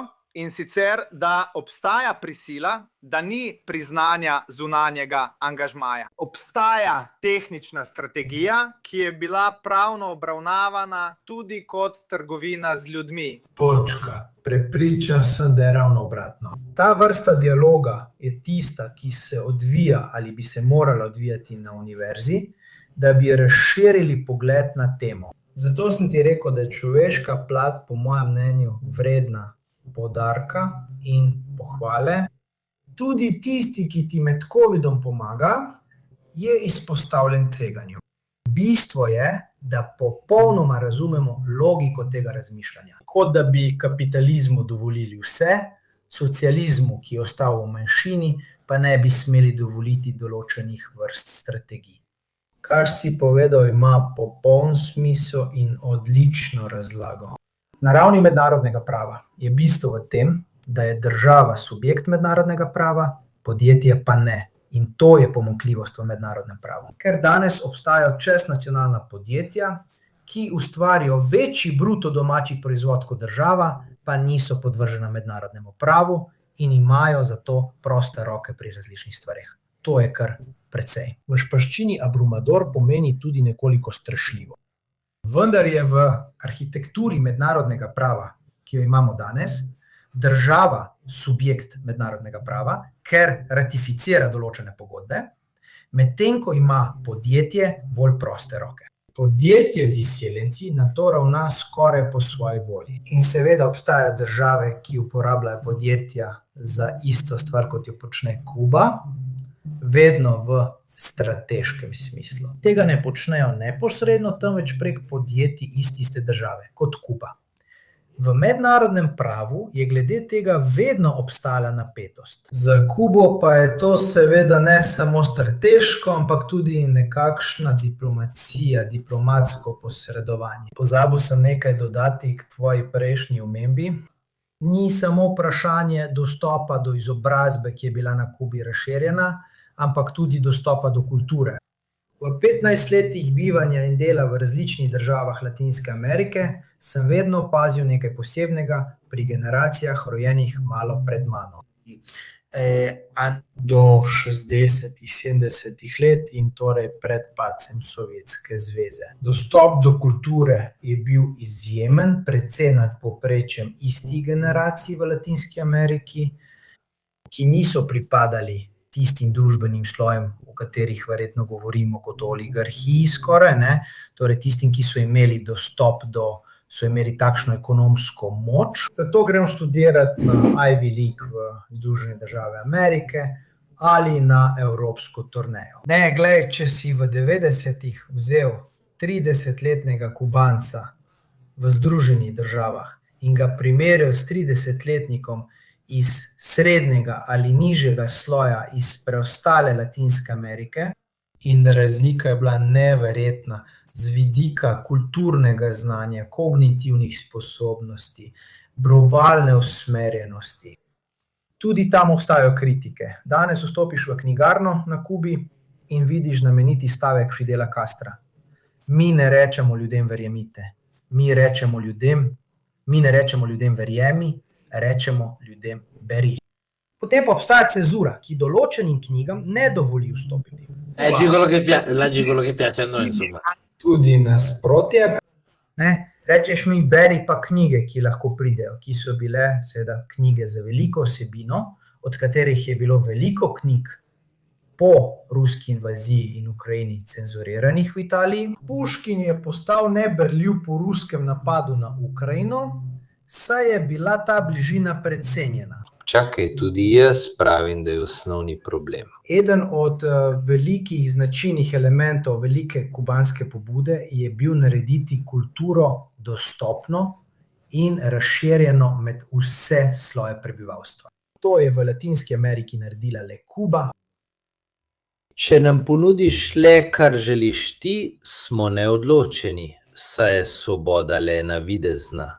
Lahko študiraš ali delaš. Ampak bila je odprta do raznolikega sveta, ki je seveda odgovarjal občutkom in političnim zaznavam tistega časa. Seveda ti niso rekli, da bereš ameriške knjige, ampak so ti dali dostop do politične sfere Sovjetske zveze. Lahko si, spomnimo se na primer tudi vsega, kar je potem uspelo objaviti Feltrinelli in odnosov, ki jih je imel Feltrinelli z Castrom. Skratka, ampak nasplošno ponavljam, pri vsem, ko govorimo o Kubi, lahko vedno najdemo nekaj desnega, nekaj levega, seveda, ampak po mojem mnenju obstajajo določeni elementi. Nekdo je rekel knjiga in puška. Ampak so elementi, o katerih je težko govoriti. Težko je dati glavo v pesek kot noj. Prav, obstajajo elementi, kot so kultura, kampanje za pismenost.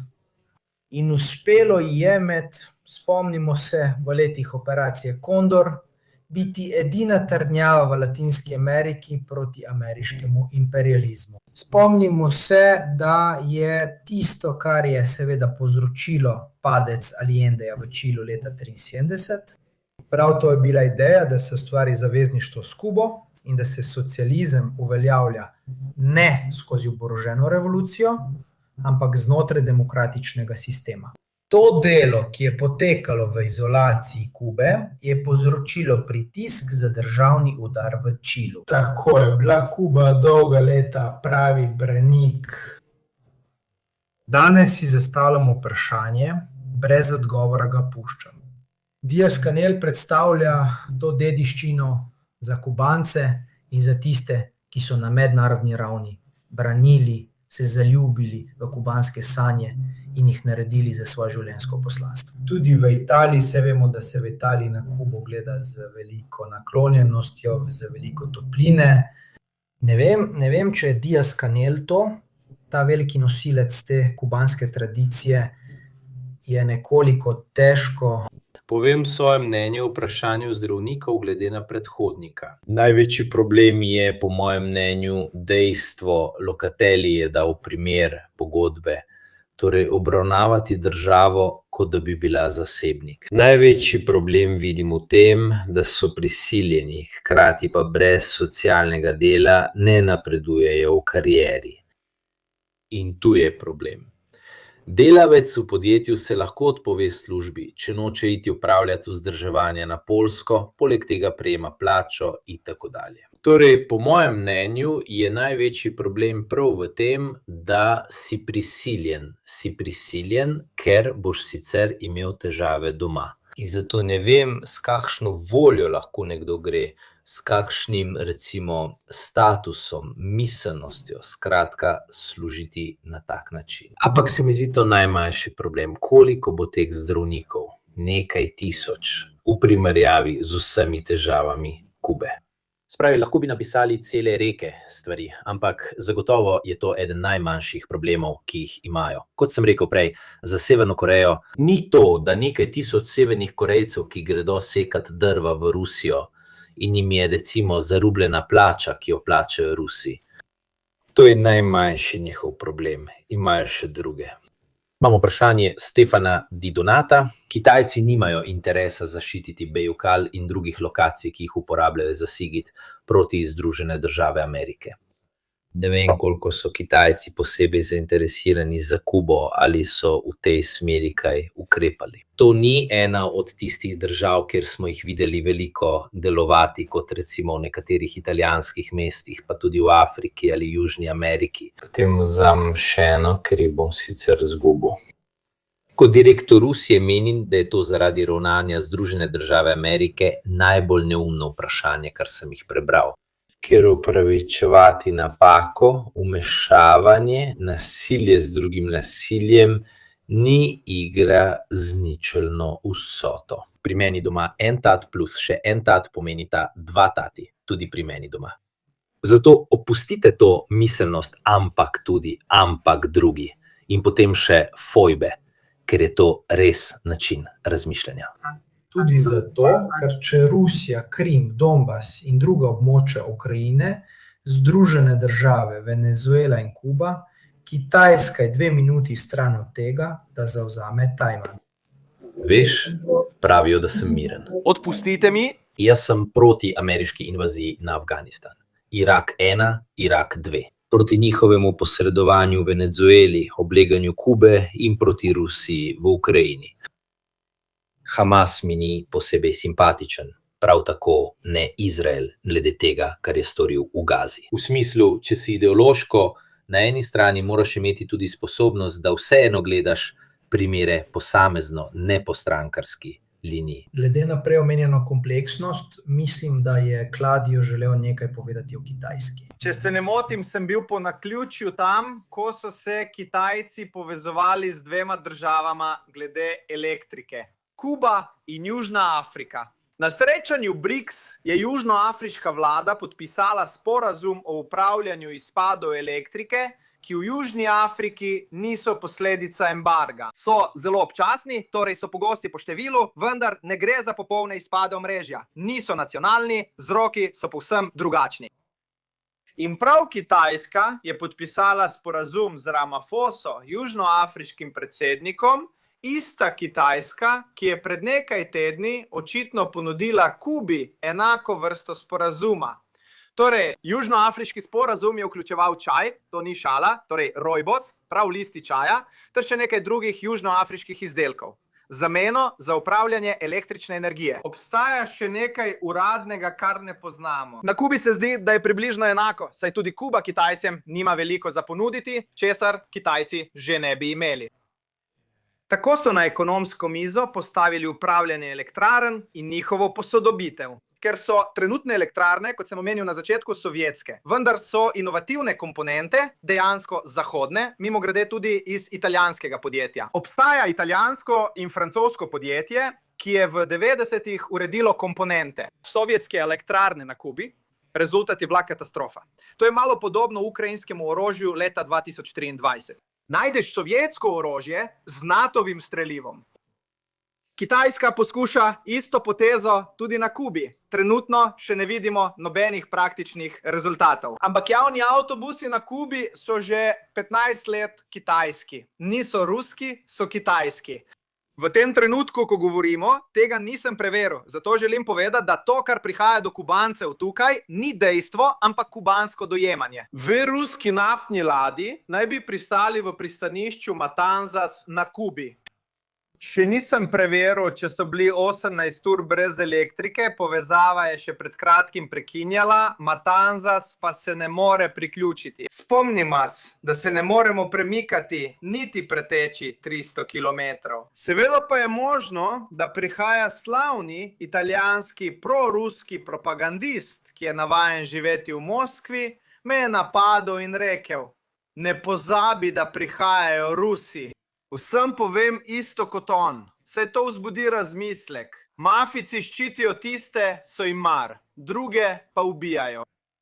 V Iranu so napadli, Madura ugrabili, ruske rakete niso izstrelili, umrlo pa je 32 Kubancev, ki so branili Madura. Kubanči so paradoksalno izkazali več doslednosti v zavezništvu kot Rusi, ki imajo isto, prej sem ga nehote omenil, Mirko in Diego, z različnima govoroma. Sfera vpliva je iz 60 let prejšnjega stoletja. Rusi imajo Ukrajino za svojo sfero vpliva, Američani pa prav tako. To območje, deloma zaradi sovjetske dediščine, ponovno povezuje Kubo in Rusijo, čeprav Rusija nima interesa za ohranitev. Tako je, da je Kuba v zadnjih 2 mesecih še naprej zahtevala nafto, še naprej je prosila Ruse za možnosti, a Rusija ji ni poslala ničesar. Bilo bi izjemno, če bi ta 2 tankerja prispela. Spomnim, da je embargo predvsem pomorski, zato bi bila to izjema.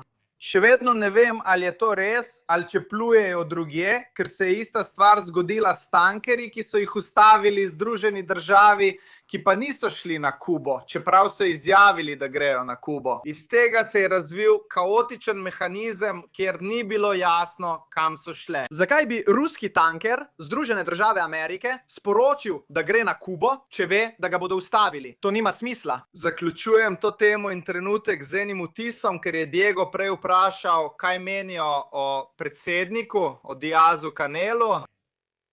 Kubanči se trenutno lahko razdelijo v 3 skupine, kar velja za vse, ki nas poslušajo. Večinska skupina in ena manjšinska skupina sta razdeljeni na pro- in antikastriste. A vsi podpirajo revolucijo z njenimi pogoji. Biti pristaš revolucije ne pomeni, da se strinjaš z vsem. Na Kubi tudi 20% ni natančen odstotek. Predstavljam, kako ljudje govorijo o Havani v mestu in obeh provincah, vzhodni in zahodni. To so elementi združeni skupaj, ki so, tako kot Sanchezova, popolnoma proti vsemu na Kubi. Popolnoma so pripravljeni prepustiti jo kot kolonijo Američanom ali drugim kot ameriški Afganistan. Glede predsednika je pomembna točka. Bil je inženir, je oseba rojena po revoluciji. Fidel Castro. Fidel in Raul imata 2 zelo različni politiki. Diego to dobro ve, Kubanci tudi. Doma veliko ljudi pravi, jaz sem za Fidela, jaz sem za Raula, kar pomeni 2 popolnoma različni stvari. V Italiji se zdi, kot da sta ista oseba. Družina Castro. Ni tako. Raul je bil bolj pragmatičen in je uvedel delne privatizacijske reforme. Fidel je bil vedno tisti, ki je vodil velike množične gibe in velike dogodke, tudi neuspešne. Včasih, kot naprimer pri kampanji za sladkorni trs, ki je propadla, morali so doseči določeno število milijonov, pa jim ni uspelo. Fidel je to javno povedal, povem vam zato, ker je bil kot politik, ne kot revolucionar. Prva reforma, ki jo je izvedel, je bila razlastitev zemlje svoje mame, torej njegove lastne. Kateri politik v Italiji poznate, ki ko naredi reformo, je prva stvar, ki jo izgubi, njegova zasebna lastnina? To zato, da vstopite v kubansko miselnost tistega revolucionarnega dela, ki vam na tej točki pravi. Ampak vsaj on je napake preizkusil na sebi, medtem ko Díaz-Canel trenutno deluje kot oseba, opisujejo ga kot človeka z dobrim srcem. To je vtis, ki ga daje. Opisujejo ga kot človeka z dobrim srcem, kot nekoga, ki ima rad Kubo. A mnogi pravijo tudi, da nima tiste odločnosti, ki jo je imel Fidel. In od vseh sem še naprej poslušal to frazo, če bi bil Fidel, če bi bil Fidel. Vsak misli drugače, vsi to priznajo, a imajo v mislih različne vidike istega stavka. Ker sem jih potem vprašal, seveda raziskujem, in pravijo, da je rezultat drugačen.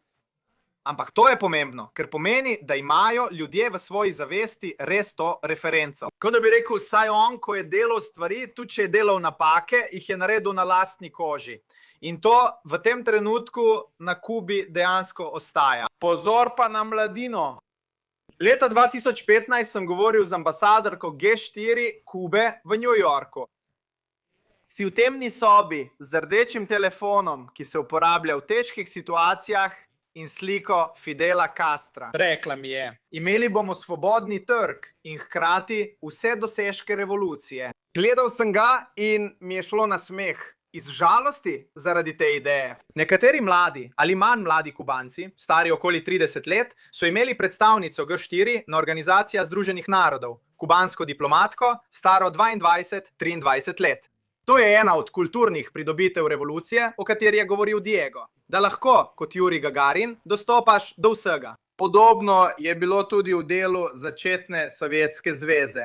Upam, da bom 30-letno še enkrat srečal. Veliko mladih Kubancev misli, da je mogoče združiti obe stvari in imeti socialne pravice, pomoč starejšim. Bili so v vrsti pred nekaj dnevi in ko so prišli starejši ali nosečnice, so jih takoj spustili naprej. Sploh ni bilo treba razmišljati o tem. Obstaja subvencije za invalide. Tukaj zadaj, blizu stopnišča Univerze v Havani, nov projekt za invalide, star nekaj mesecev, je podoben italijanskim restauracijam, kjer invalidi strežejo in delajo. Ustvarila ga je kubanska država, zato še naprej pomaga. In tudi, kar sem vam prej povedal o prevozih, subsidiarnost prevozov, ta mehanizem.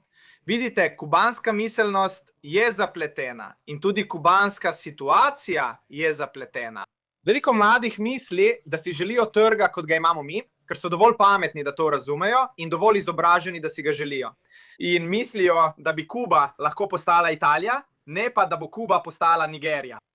In to pomeni ravnati kot kitajska državni kapitalizem. Nekateri verjamejo v to, vendar ne med mladimi. Nekateri pač. Na strani Raula, mimogrede Castra, prav to je tista linija, ki si jo omenil, ne tista Raula Castra v resnici, ki verjame v to, toliko, da so pred enim tednom po poslabšanju razmer odprli naložbe. Kubanči iz tujine, torej prvič po nekaj dneh lahko Kubanci v tujini poslujejo na otoku.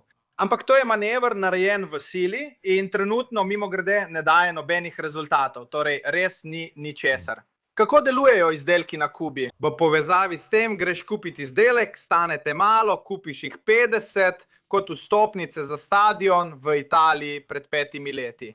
In jih prodaš naprej, ugotoviš, da tisti, ki jih preprodajajo, jih prodajajo turistom ali drugim tujim kupcem. Rezultat je končni izdelek. Jajce je na Kubi stalo 33 centavov, 33 centov, zdaj pa stane 2 pesa za škatlo jajc. Zdaj prej sem si to samo predstavljal. To sem vam hotel povedati. Pride lahko 2-3 tisoč pesov, ob nakupu od vlade pa nič. Vse poberejo in preprodajo. Danes sem govoril s policistom iz kubanske finančne straže, ki je rekel, da ne vedo več, kaj naj naredijo. Ker predvsem mladi, ki so večinoma isti kot kriminalci, ne vsi, začnejo delati trojne preprodaje.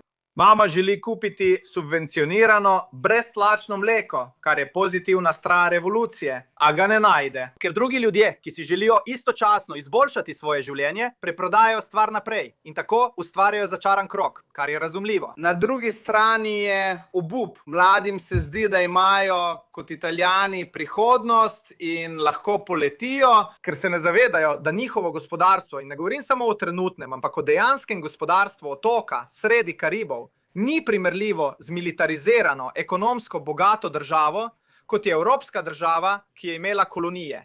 Kuba je bila kolonija. Kubanska družba je antirasistična ne zato, ker bi bila sama po sebi, ampak ker je v resnici črna. Kreolska, hispanska in tako naprej. To je pomembno razumeti. Mladi Kubanci verjamejo, da bodo že jutri odšli od tod. Vprašanje za Diega. Koliko navezanosti, ki jo imajo Kubanci do Fidela, je iskrene in koliko je posledica tega, da so jih 50 let indoktrinirali? Glede ljubezni do voditelja, ker smo govorili o izobraževanju, koliko tega izobraževanja je bilo zgolj pripovedovanje o junaku in podobno, zato ima človek tak spomin. Če bi Rusa v 50-ih vprašal o Stalinu, bi rekel, da je bil izjemen. Kasneje pa se je začela destalinizacija. Zanimivo bi bilo videti, kakšna bo Kuba čez 20 let, če ne bo več ene. Tukaj dam. Mnenje. Je zgolj zaznava in razmišljanje, ni podatek, ker ni statistike o tem. Torej, da smo pošteni glede tega, kar govorimo, ne moremo razmišljati na podlagi podatkov, zgodovinskih dogodkov, v drugih trenutkih pa razmišljamo na podlagi zaznav. Mislim, da je to vprašanje bolj za psihologa, ker tukaj posegamo na področja zaznave, ki seveda vključujejo romantizacijo voditelja, do stokholmskega sindroma. In do tega, da se v bistvu začneš počutiti bliže ugrabitelju, kot tistim, ki te morajo osvoboditi. In k zdravemu, želji po sledenju, zelo močno vodstvo, ki je spremenilo zgodovino celine, po mojem mnenju. Koliko je, na primer, v šolskem izobraževanju, koliko je bilo posvečeno? Se seveda govoriš z ljudmi, ki so bili vzgojeni in izobraženi na Kubi, po revoluciji, kot se je dogajalo v Venezueli pod Chavezom. Otroci. V šolskih knjigah si našel otroka. V učbeniku šola, slika, ki ga objemajo Bolivar, Jezus in Chavez. Torej, Seveda, skromno. recimo nekoliko ideološko obarvan šolski program, kaj ne? Te stvari me zelo fascinirajo, ker vedno znova ugotavljam, da se tako pri fašizmu kot skrajno levičarski komunistični ideologiji na koncu vračajo na iste teme. Ne, seveda obstaja gradnja simbolizma, ki mora biti zelo močna. Jaz, na primer, se spomnim, povem mogoče, Kladja, ti dam domačo nalogo, šalim se, a pejdi poslušati, če se kdo spomni. To je bilo, ker so mu rekli, naj jo poje ali izgovori v šoli. V Boliviji... V bistvu je bilo to v Boliviji. V Boliviji je umrl Che Guevara, v morju Camilo, brez ognja, tako je bilo. V morju je umrl Camilo, v Boliviji Tanja. V morju je umrl Camilo, v Boliviji Tanja, Che. Tudi mi bomo sledili njihovemu zgledu. Povej to v španščini, rad bi slišal to stvar v španščini in če jo prepozna. Ta fant je iz Madrida, lahko to poveš v španščini? Morje je umrlo Camilo v Boliviji, Tanja, Elche. In mi bomo sledili zgledu teh treh. Si jo že slišal? Jaz še nikoli, ti? To je hvala vsem. Camilo je umrl v Boliviji, Tanja, Che in mi bomo sledili njihovemu zgledu. Govorimo o šolah po revoluciji v 70-ih letih. Ste učiteljica? Da, je učiteljica na osnovni šoli in tehničnem inštitutu. Je tukaj v Havani, ker smo pozabili povedati, da zunaj Havane ljudje kuhajo na oglju. Seveda, to je še en element, recimo najprej, da zdaj že skoraj vsi uporabljajo mačeto, sekajo drva in kuhajo na drva.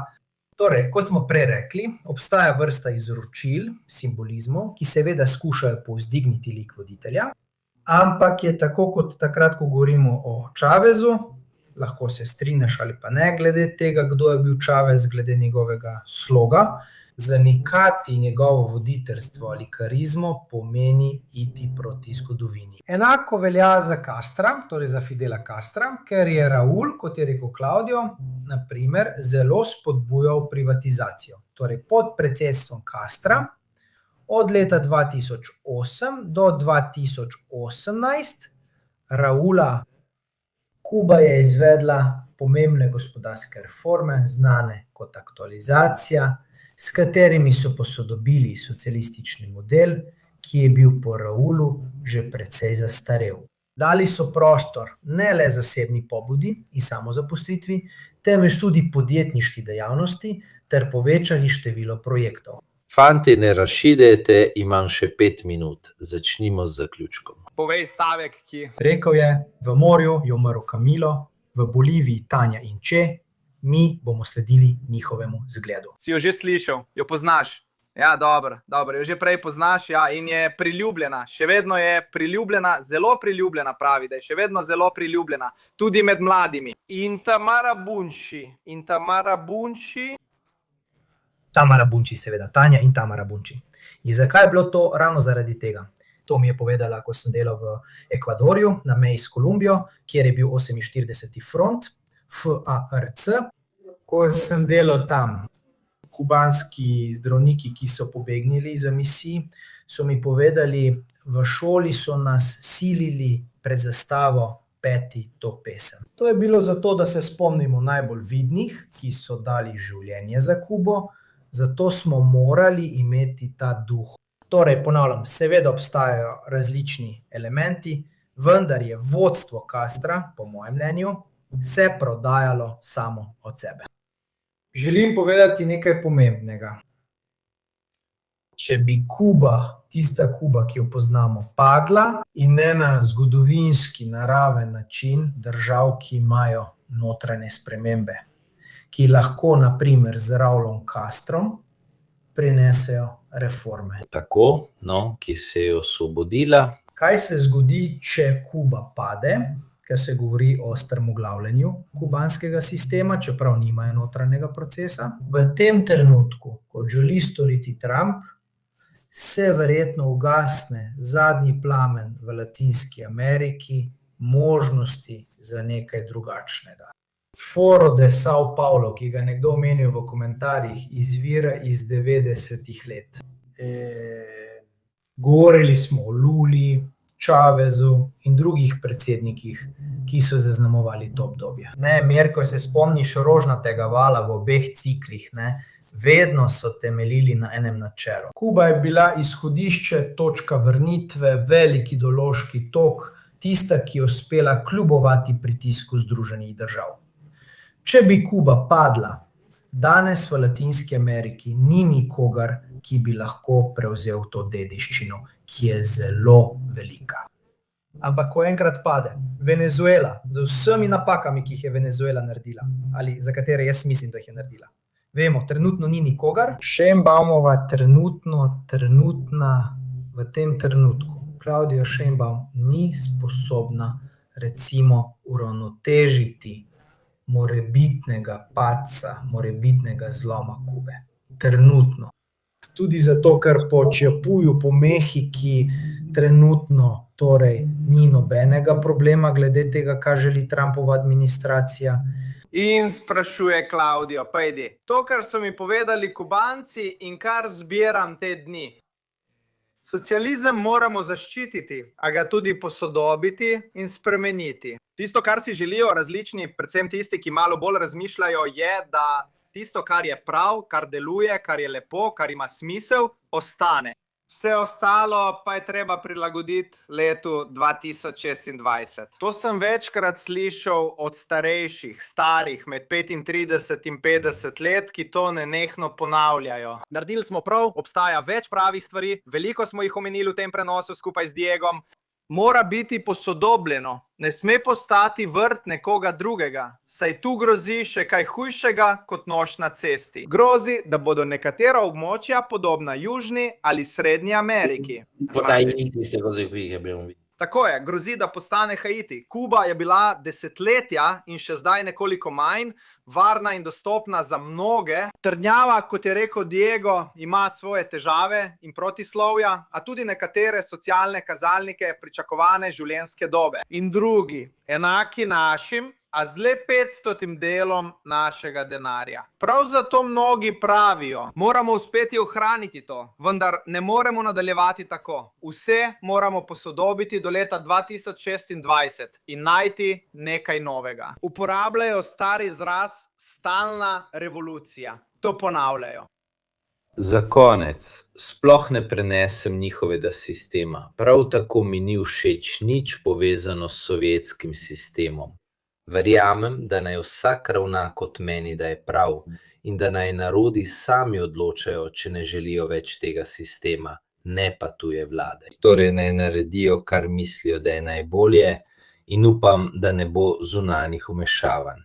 Še zadnja stvar, ker je Claudio tam tudi zato, da nudi podporo, je opravil to solidarnostno misijo. Jaz sem mu dal povezavo, ker je prinesel sončne panele za polnjenje. Seveda, to, kar je potrebno, se nimajo možnosti, da bi to naredili sami. Po mojem mnenju, ko je solidarnost, smo to naredili za potres v Maroku, smo to naredili, jaz sem to naredil tudi zasebno. Kar zadeva tiste, ki nudijo zdravstveno pomoč v Ukrajini, je to vedno prava stvar. Ne glede na to, ali mi je ta sistem všeč, da mi sem proameriški, procubanski, trockist, kar hočete. Trpljenje ljudi, če lahko kdo pomaga, bi jaz pomagal. Ne glede na to, ali je nekdo velik fašist ali pa superkomunist, če ga vidim trpeti v blatu. Človečnost je nad ideologijo, nad tem, kar nam je ali ni všeč. Dobro si to zapomnite.